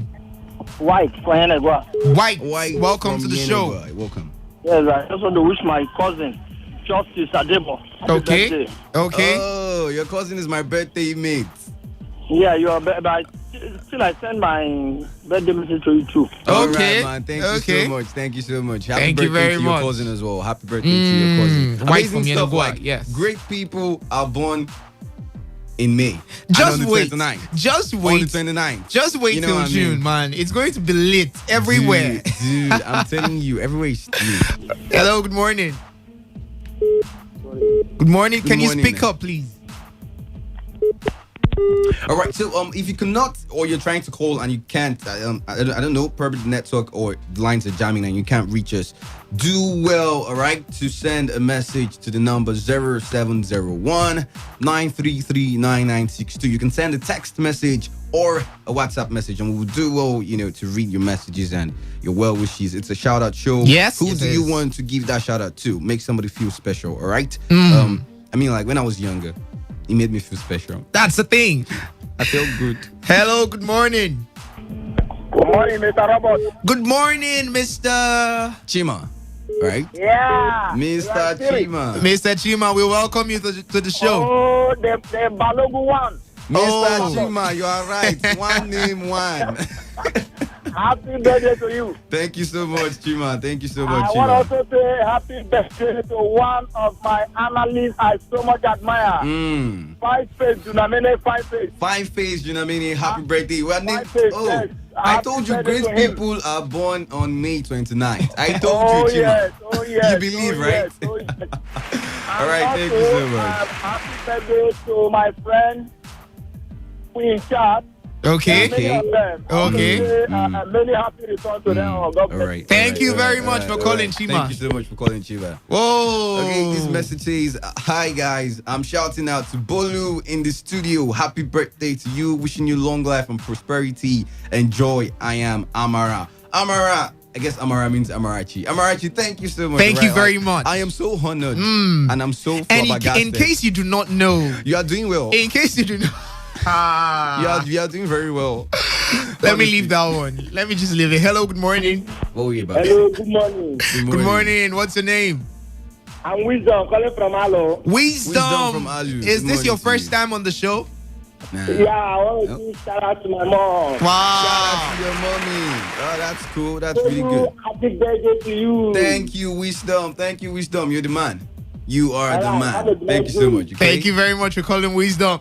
All right, if you want to be part of the show, you can call us up 0817-0000951 Shout out show, okay. or 0810-9510951 or Oh, yeah, you can send a message to the number 0701-933-9962, okay? And I forgot, I have my shout out as well. All right, let's shout hear out it. to God Almighty. Yo, Thank yo, you, Jesus, yo, for the gift of yo, life and he's for the real everything you've plug, done. man. He's the real G. That's the G. That's the OG. man. That's the Thank G you, in thank the you. G. Thank you, Jesus, for this opportunity. Yeah. Honestly. Hello, good morning. Hello? Good Hello, morning. Good morning. Good morning. How are you? We are Very fine. fine, sir. And you? Okay, Honorable Wisdom. Honorable Wisdom. Oh, all right. Good morning. Hello to number one. I always enjoy your program every time. Thank you so much. I enjoy you too for listening. Happy birthday to you. Thank you so much, man. Thank you so much. And to your family. Yeah, Amen. amen. Thank you so much, man. Thank you, Honorable Wisdom. Honorable Wisdom. I feel like I should put Honorable in front of my name. So many But wise that'd men are calling you today. Wisdom, Honorable Doesn't that Wisdom, let you know Professor that Wisdom. I have wisdom. You be wise, man. I be wise, man. Think about So it. many people will hate us for this thing right now. Think about Oh my it. God. Okay, this message says, happy birthday to you, Bolu, and happy birthday to my girlfriend, Ella Kome, Uche from Port Harcourt. Ella Kome, if you're listening, Uche from Port Harcourt is wishing you a happy birthday. I mean, like, girlfriend and boyfriend. Wow. Love is a beautiful thing. Very beautiful Thank thing. you. Thank you, though, for, you know, the birthday wish. You know, Yes. Man, your girlfriend share the same birthday. Even if it's not really, you know, convenient for me, but I just allowed slide for today. It's Bolu's birthday. Yeah. Happy birthday to your girlfriend, Before people okay? like Bolu starts, you know, dangerous man. You're doing well. Dave, you're doing well. But for you to do very well, ask me for my account number. I will. Don't bother yourself. If you want to do very well, ask me for my account. You know those guys that, like, when they want to beg you for stuff, it will be like a threat. Like, if you know you want to make it in life, you better. I know where you're going to. You better buy this book. Or something like that, man. And they impose it to you, and you're like, okay. But you all right, it's just a book. If you don't read this book, let me take this call. Hello, good morning. Hello, knock knock. Anybody home? Hello, good morning. Good everybody morning. in the studio. Good morning. What's your name? My name is Prince. I'm calling from the Chase. Prince from Richie, good morning to you. Who would you like to give a shout out to? I want to wish my able leader happy birthday. Okay. Rotimi Amechi. His birthday was like 2 days 2 ago. days ago. Well, But you know, it's all right. Yeah, it's all right. Happy birthday to him. You know, go wish me.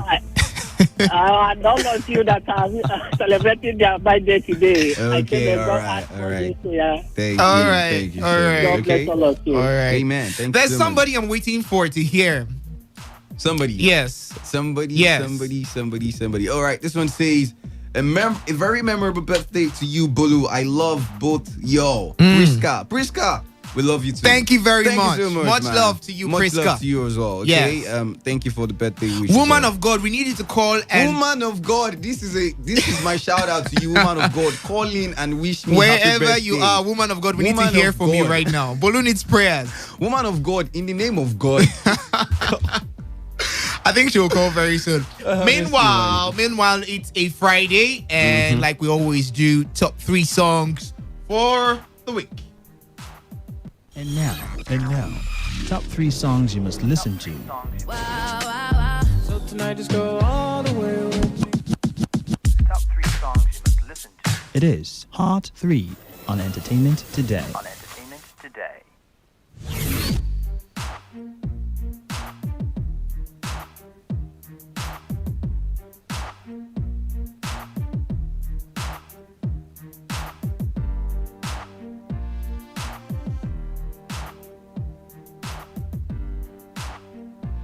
All right, top 3 songs for the week at number 3. Quickly, we have this very new entry, and it's by Diva J. Diva J is a gospel artist in Port Harcourt City, and she has this very nice song. I think you will enjoy the song. Well, it's a very nice song, and I dedicate this song to you.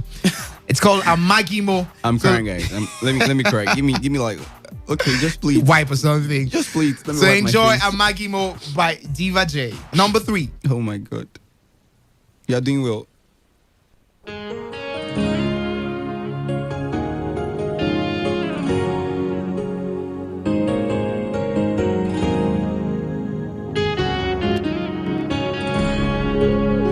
Remind me, if God no day my side, want me, if God no day my side, remind me, if God no day my side, want me, if God no day my side. Am I more? Am I more? Am I more? One more, one more, one more. Am I more? Am I more? Jesus, yeah. One more.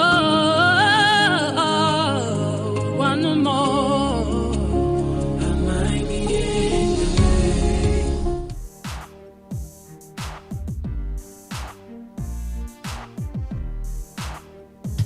All right, that was Diva J with a very wonderful song. That was a beautiful song. Yes, like, we're for D, even though we for D.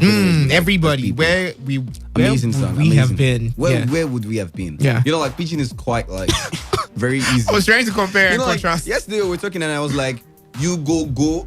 I'm like, what did I just say? You go. And the reply was, I go go. Yeah, I go. And you hear stuff like, He don't done. You gree. He don't done. Yes, he don't done. Dude, whoever invented this thing. Shout out to you. Whoever invented Pigeon, shout out. You're the OG. To you. You try well. All right, at number 2, they were number 1 last week, and the week before last, they are Ajebo Hustlers with the song Barawo. So enjoy. At number 2, Barawo, Ajebo Hustlers.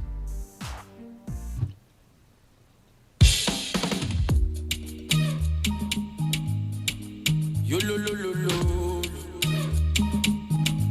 Oh no. Oh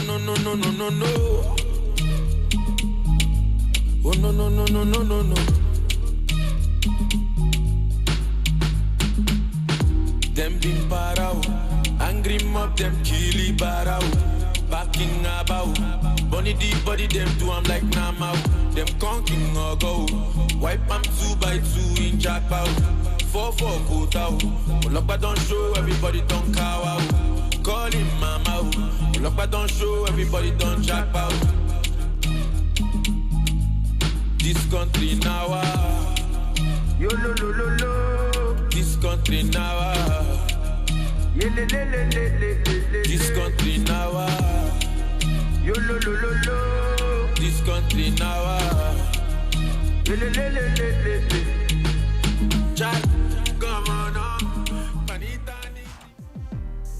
All right, that was Barawo by Ajebo Hustlers. Yeah. Ajebo Hustlers. Okay. I know what he wanted to say. I was going to say something, but I'll reach out to you guys. Yeah.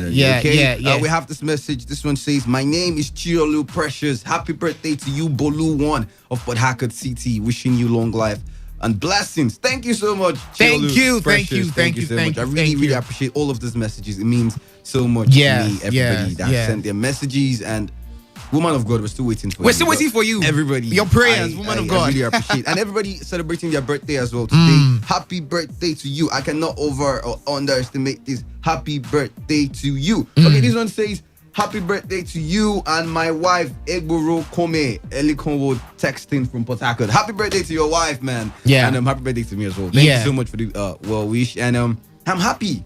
Great people are born on me. Let's not go there. Let's not go there. We've talked about this thing severally.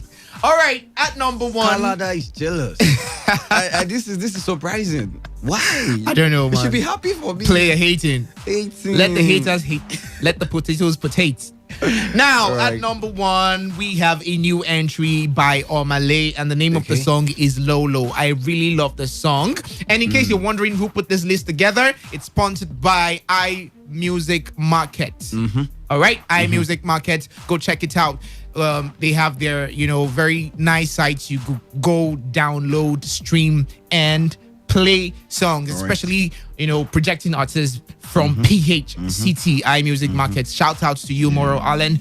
And also, all right, let's just head straight to number 1. Number 1 on the list, Omale, Lolo. Enjoy. I just want love you. I just want love you. I just want love you. I just want Lolo. I just want Lolo. I just want Lolo. I just want Lolo of you. I just want. Go tell all your friends I love them too. I look nice, but I'm not so good. I got something I just wanna prove. Can you get yourself inside my room? Let me take you up. Let me take you down. Let me show you up. Let me turn you on. Let me show you some good lo lo lo lo. Lo lo lo lo lo lo lo lo. Let me show you good lo lo lo lo lo lo lo lo lo lo lo lo lo. Son lo lo lo lo lo lo lo lo lo. Let me show you good lo lo lo lo lo lo lo lo lo lo lo.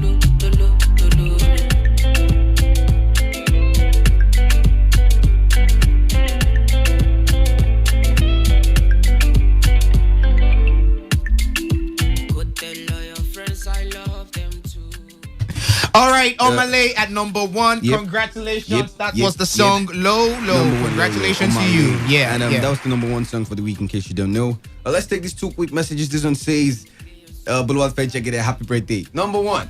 It's Buluwat Faye. I was surprised. Buluwat Faye, check it his birthday. I don't know when. Like, Yeah. it's not today, okay? May your yes belong. I would, okay. This one says, happy birthday to you. Mine was on the 25th. Happy birthday to you. Yes. Thank you for your message. Yeah. I really, really, really appreciate it, okay? This one says, good morning, guys. Happy birthday to you, Buluwat Faye 1 of Port Harcourt. God bless you. New age. I beg. I get song where I want send for you. Hit guys. us up. All right, hit us up. 0701-933-9962. Okay, thank you so much for the birthday shout out. All right. We have to bounce right now. We have to step out of the studio and go turn up. Yeah. Individually, like in my own With house. social distancing. Like, and then Bolu will be in his own place and and be we're like, like, hey, my guy, how far? Skyping. How you Yo, doing? what's going on? Are you dancing the wall? What's good, man? What's happening? All right, we have to bounce right now. right. Do well to follow us on socials. Dave Melford Roberts Facebook, Dave_Melford_Roberts Instagram, Dave Melford Roberts Twitter. Okay, for me on Twitter, it's the Bolutife. On Instagram, Bolutife. I must say thank you guys for the messages, for the war wishes. Thank you so much. I really, really appreciate it. Thank you so much. All right, the world news comes up next. But before we go, let's enjoy one of Bolu's favorite songs by Lagbaja Skentele. Enjoy your weekend.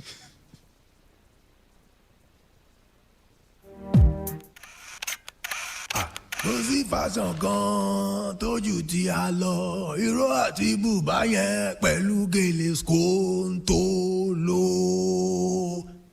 Gèlè odò tí come on way kò dàbí kó yẹ ní.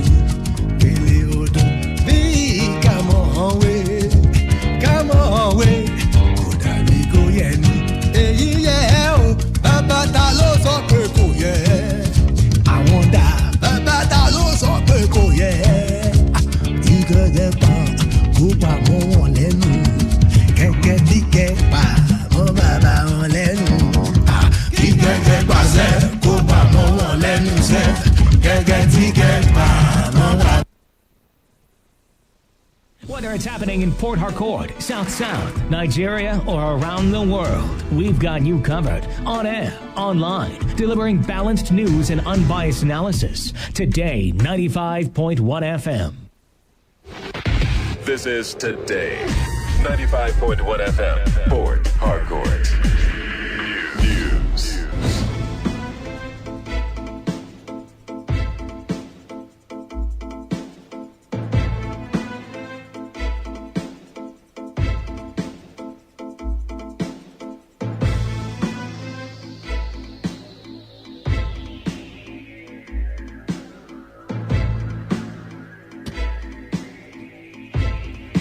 Good afternoon. This is the World News at noon on your premium talk radio. Today, 95.1 FM, Port Harcourt. I am Kala Rubatvo. First, the headlines.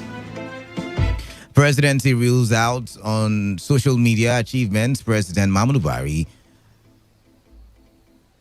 has made after 5 years in office. Federal government dissolves governing councils of University of Port Harcourt and Nigerian Maritime University, Bayelsa State. A man narrates how his newborn baby was exchanged in Rivers State University Teaching Hospital. On the foreign scene, South Korea worries over cluster of new outbreak of COVID-19. Stay tuned for the news in details.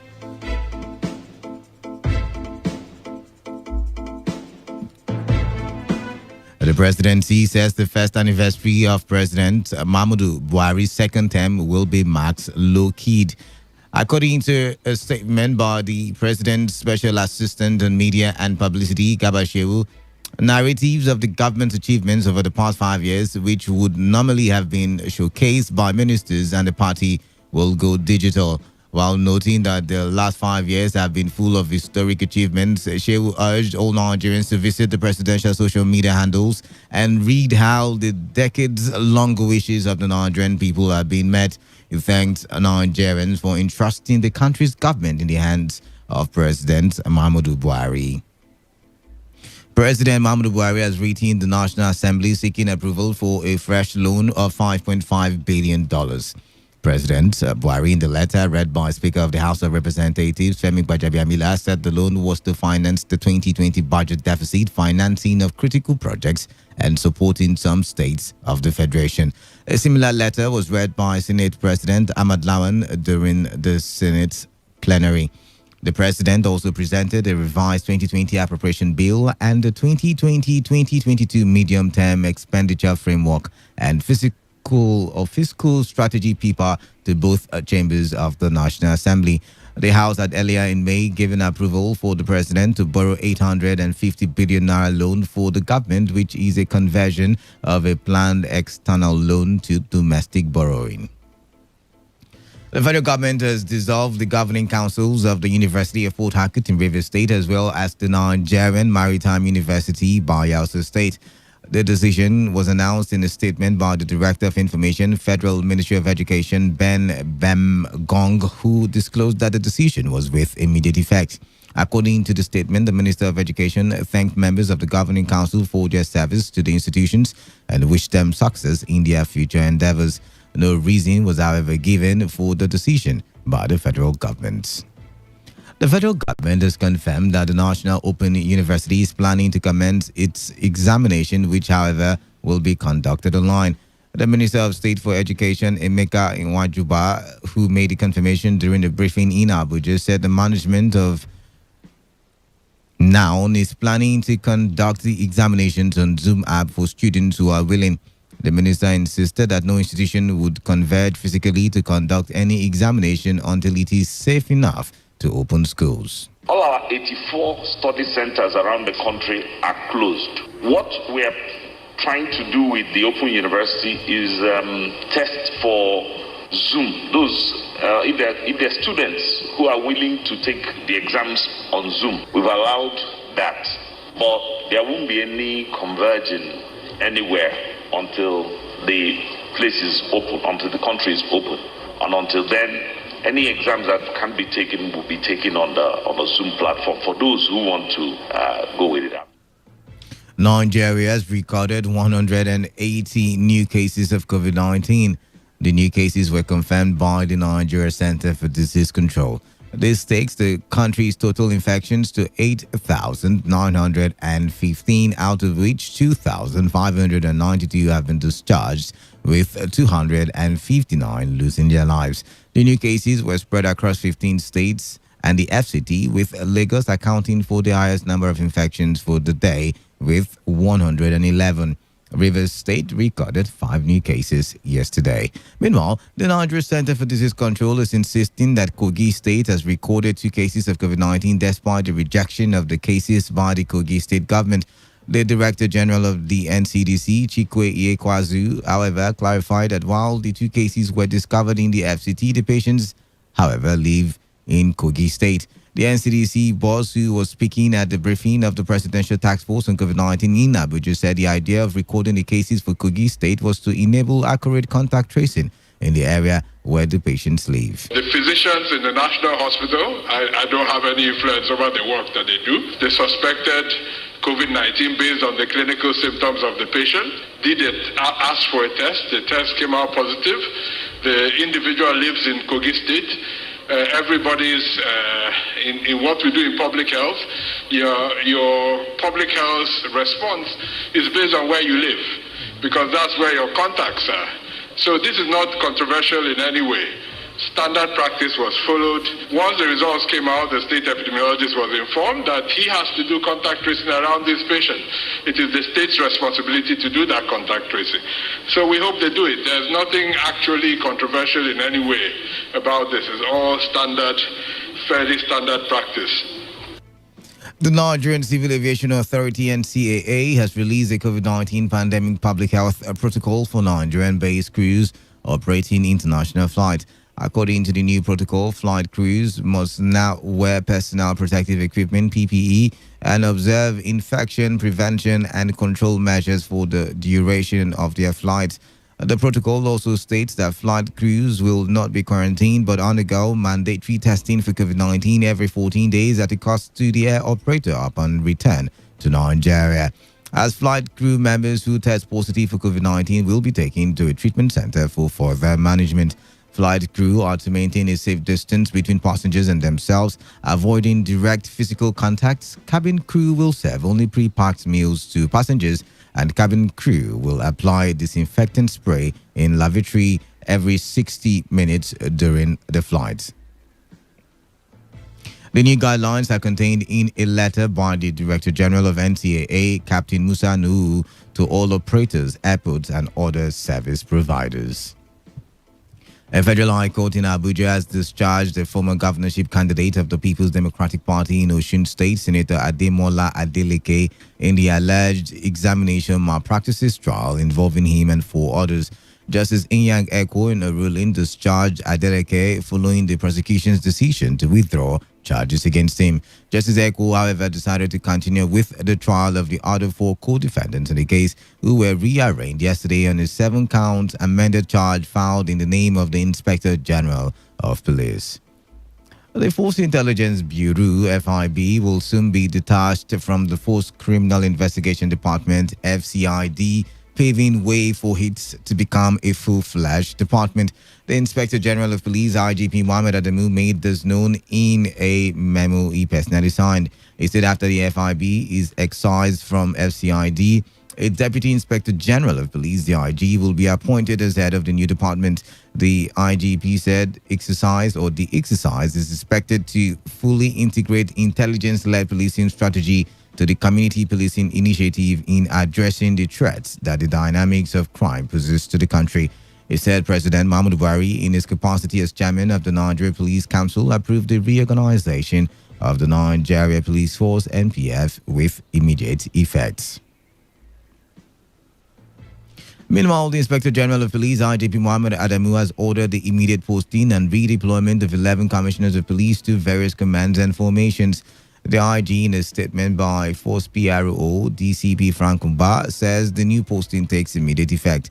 Those affected are CP Johnson Babatunde Kokumo to Edo State, CP Ondi Adie to Osun State, CP Lawal Tanko to Bauchi State, CP Philip Sule Maku to Ebonyi State, CP Ahmed Shehu to Gombe State, CP Bolaji Salami to Ondo State, CP Wanchuku and Wanwu to Oyo State, CP Evelyn Peterside to Eastern Port, CP Okon Ene to Explosive Ordnance Device EOD, CP Bello Mike Washi to Airport Command, and CP Olukolu China to Anti-Fraud Unit FCID Annex Lagos.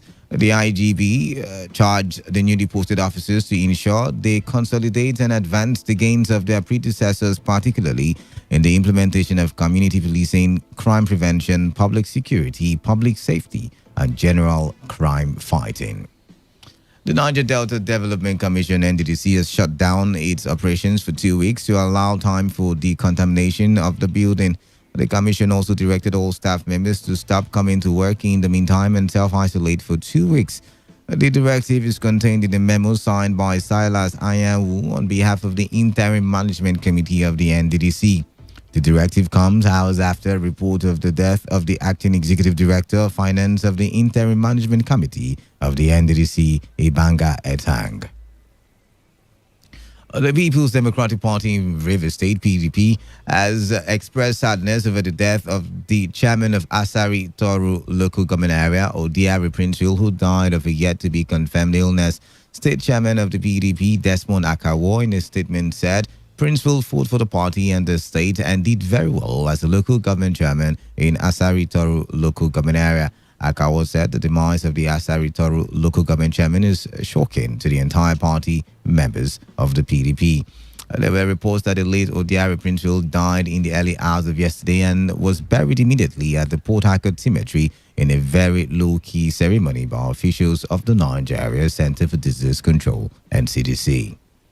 You are listening to the World News and Today 95.1 FM, Voice of the People. After the break, more news, foreign and sports stories. Please do stay tuned. Every day, every hour, when the big stories break, depend on our 24-hour news team to bring you the latest. Today 95.1 FM. 95.1 FM, Voice of the People. And we're back.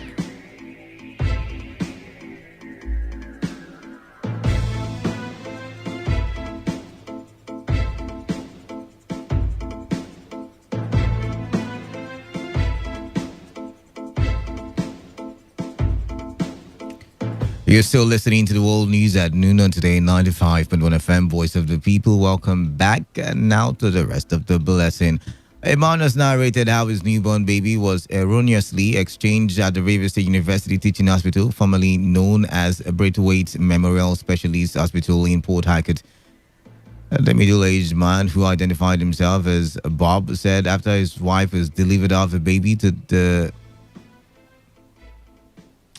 After his wife was delivered of the baby was exchanged with a baby girl who was brought to his wife to breastfeed.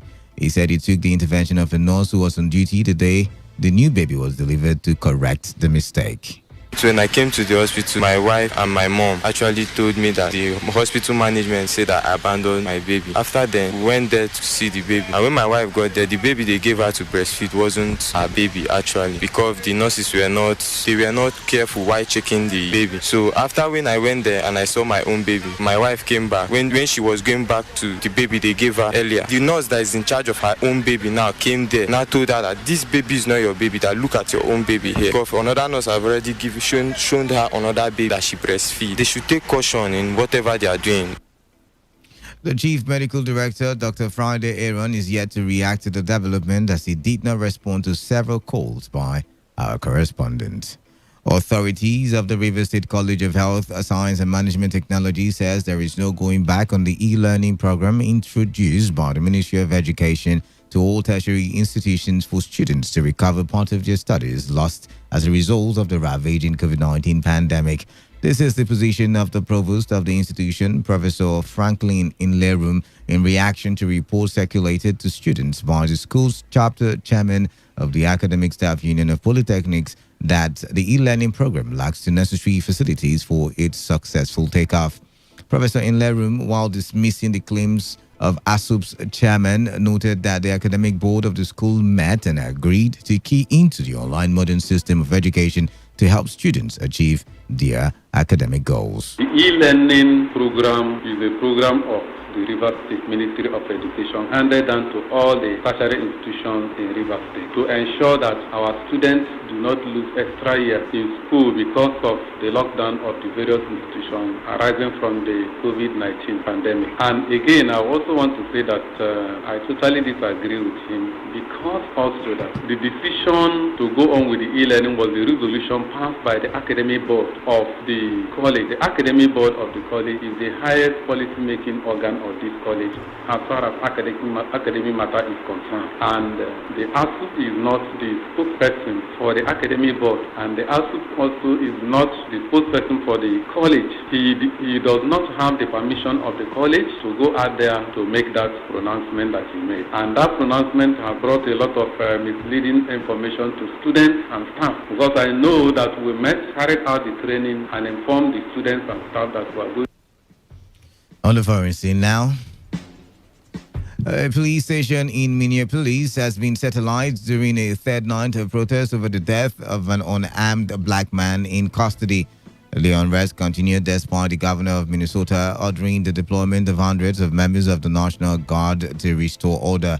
United States President Donald Trump said thugs were dishonoring the memory of George Floyd, whose killing led to the protest. A cluster of new outbreaks of COVID-19 in the South Korean capital Seoul has worried officials because the cases are popping up in densely populated areas of the city. The authorities said this coming weekend is a critical moment to prevent further infection. They have called for a stricter social distancing campaign over the next 2 weeks. Public parks and museums will be closed both in Seoul and in surrounding cities as businesses have been urged to encourage more flexible working, and people are once again being asked to avoid mass gatherings. It comes after hundreds of schools were forced to close as a result of the new outbreaks just days after they reopened to millions of children. To end the news, here is a summary of the major stories. The presidency has ruled out on social media the achievements of President Muhammadu Buhari after 5 years in office. The federal government has dissolved the governing councils of the University of Port Harcourt and the Nigeria Maritime University, Bayelsa State. A man has narrated how his newborn baby was mistakenly exchanged in the Rivers State University Teaching Hospital. On the phone scene, South Korea is worried over a cluster of new outbreak of COVID-19 in densely populated areas of the country. That was the news. As edited by Chinede Iwuna. For comments and inquiries, please call 0815 341 8657 or 0814 434 3502 or send your emails to news@todayfmlive.com. You can also read our stories on www.todayfmlive.com. Do not forget, do take responsibility. Wash your hands frequently with soap under running water. Always have with you at all times alcohol-based hand sanitizers. Avoid touching your face and avoid touching eye contact surfaces to prevent the spread of coronavirus. If you can, please do stay at home. Otherwise, observe physical distancing because coronavirus is real. I am Kalada Korubatibo. Good afternoon and stay tuned to Today 95.1 FM. Today's news, today's entertainment, today's sports, today's issues. Today on Today 95.1 FM, Port Harcourt. My brother, my sister, papa, mama, and pikin. Corona, no big pass us. We go fight time, we go win. As long as we remember to always do the right thing. Wash your hands, love each other, we go win. Koro, which kind of thing be this now? Which kind of thing be this? January 1, I did church, they shout, this year is my year. This year is my year. Now you came from nowhere. You have scattered everywhere. Koro, you, as a small soul, leave us alone. Let's live our life. Why they worry us now? You not allow us to go school. Hunger. Today, carry your load to go. Look at this small thing. Everybody's complaining. Everybody's shouting. Coronavirus, why? But I'm here to say thank you for opening our eyes to see that greatness lies within. Enough of all these allegations. Yes, I'm coronavirus. I destroy homes. That is my mission. Since you know, why not protect yourself against me? Stay at home. Wash your hands regularly. Avoid me. I'm dangerous. I'm coronavirus. Yes. This world is your home.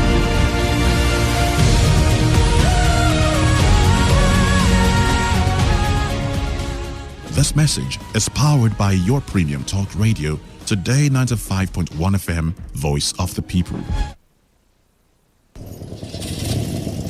Imbrate ikemingba ibaribo. Abiobela. Pasisi kele beleta ko empre. Abiobela emingba ikiawere mbekina mabu smete mekine bowre bebo. Ainate. Abe wa moni ke tumo prete pi photo so golomam. Ye no na wajumo mere, wajumo mere alate. Ebentie, ka epike bra kopre, te piko na photo so. Mben COVID-19 na masote meyere na. Oya moku ipoki. Coronavirus me anesita into bit moku tonkringise. Jike bobi anito mimbar. Mben wa bare moni ke jumo prima. Mben wa na bubele matanga in ben wa bare jumo kwekite anga ma wa na mia ima wa na bubele mate mia anga in ben sak men gbagoge wa sanitizer mia yuzu in ben wa piki osonke wa na bra sekre wa piki bai to mi borite smeuranga to minas mema and kuma me virus me nda nke wa na lawa bra nde wa mete nimba bra na wan late wa loba wa piki just like December and kuma enemy that offer a lie bebe pasisi NGCDC in ani COVID-19 mia ima mia ni ure kebe coronavirus me o kakaye Moku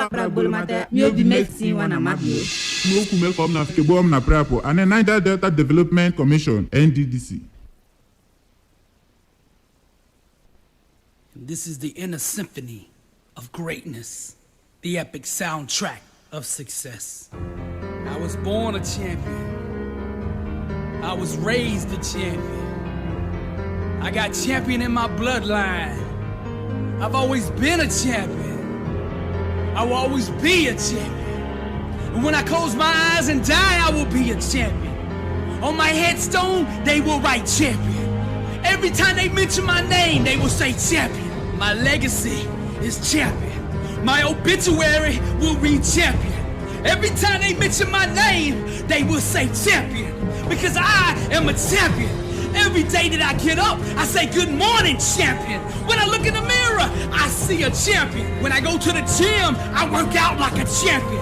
When I eat like a champion. And the stuff I read makes me an even better champion. The stuff I put in my mind is champion. Cause all day I am a champion. From sunrise to sundown, from the moment I open my eyes to the moment I close them, I am a champion. I pray, I think, I speak, I walk like a champion. No loss, no setback, no mistake will ever change that.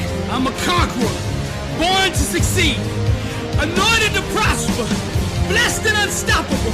And I will arise out of the ashes because my God will not fail me, because I am, always have been, and always will be a champion. Greater is he that is in me than he that is in the world. I can do all things because with God, all things are possible. And I am a champion doing the impossible. Failure is not an option. I refuse to concede because I'm a champion when I bleed. My blood is champion. And anything that stands in my way, I will go through it, over it, or around it because I am a champion. Nothing can stop me. Blessed and unstoppable. I am the undefeated, undisputed, never beaten champion of the world. The world says I'm a loser. I get up every day and go to war with that statement. They think I'm lazy. I'm hungrier than ever. Beast mode, I'm eating all competition. The devil says I've got no money. Money comes to me easily, frequently, and abundantly in God's perfect way. The world says I'm crazy. The world belongs to the bold. They remind me of the losses I've taken. They say I'll never recover. I serve the God of restoration. I will make a comeback. They say you can't pay your bills with dreams. Success will come off the assembly line of my mind. They say I only have average talent. Hard work and discipline are the great equalizer. Why don't you get a 9-to-5, a normal job that pays every week? Because I'm the head and not the tail. Above, not below. I was strategically designed for greatness. It looks like your God has forgotten you. My God will never leave me nor forsake me. You really believe all that stuff you're saying? Destiny is obligated by universal law to concede to the demands of unwavering faith, and I believe I'm a champion, committed, hungry, dedicated, fearless, bold, never wavering, full of faith, anointed, prosperous, strong, righteous, focused, discipline, willing to do whatever it takes to be a champion. I will arise one day and make a fool out of all those who doubted me. I will live with no fear. I will boldly attack the things that scare me. They will not stop me on my destiny. No health issues, no job issues, no financial issues, no relationship issues. Nothing shall stand in the way of my divine calling because I am a champion. I was born a champion, raised a champion, have always been a champion, will always be a champion. My legacy is champion. When it's all said and done, on my headstone, they will write champion. Success requires that you stare into the eyes of the things that make you feel uncomfortable. You have to learn how to master that fear. Every time that it arises on the inside of you, you've got to reach in there and pull it out and place it on your opponent, on the obstacle or the challenge that you're facing. Every time that fear knocks, you answer the door with faith. For the Lord did not give us a spirit of fear, but of power and of love and of sound mind. You either master that fear or that fear is gonna master you. Because every time you give into that fear, a piece of your life dies. So I want you to make a decision right here and right now. Draw a line in the sand and say, I will not live this way. Fear cannot have me anymore. Nelson Mandela said, I learned that courage was not the absence of fear, but the triumph over it. The brave man is not he who does not feel afraid, he who conquers that fear. Now I will say it again. To go to the next level, you must boldly and aggressively attack the things that scare you. You must learn to look at that fear in the eye and the things that make you feel uncomfortable and say, so what? You will not stand in the way of my greatness. Every time fear shows its face, you grab it by its neck and you choke the life out of it. Stop letting false evidence appearing real destroy your dreams. Fear is just faith in reverse. Arise, champion, and go out and live the life you were meant to live. The moment you start to hesitate, you gotta attack it. The moment that fear whispers in your ear, you gotta smash it. To go to the next level, you must stare into the eyes of the things that make you feel uncomfortable. Your future is too important to be held hostage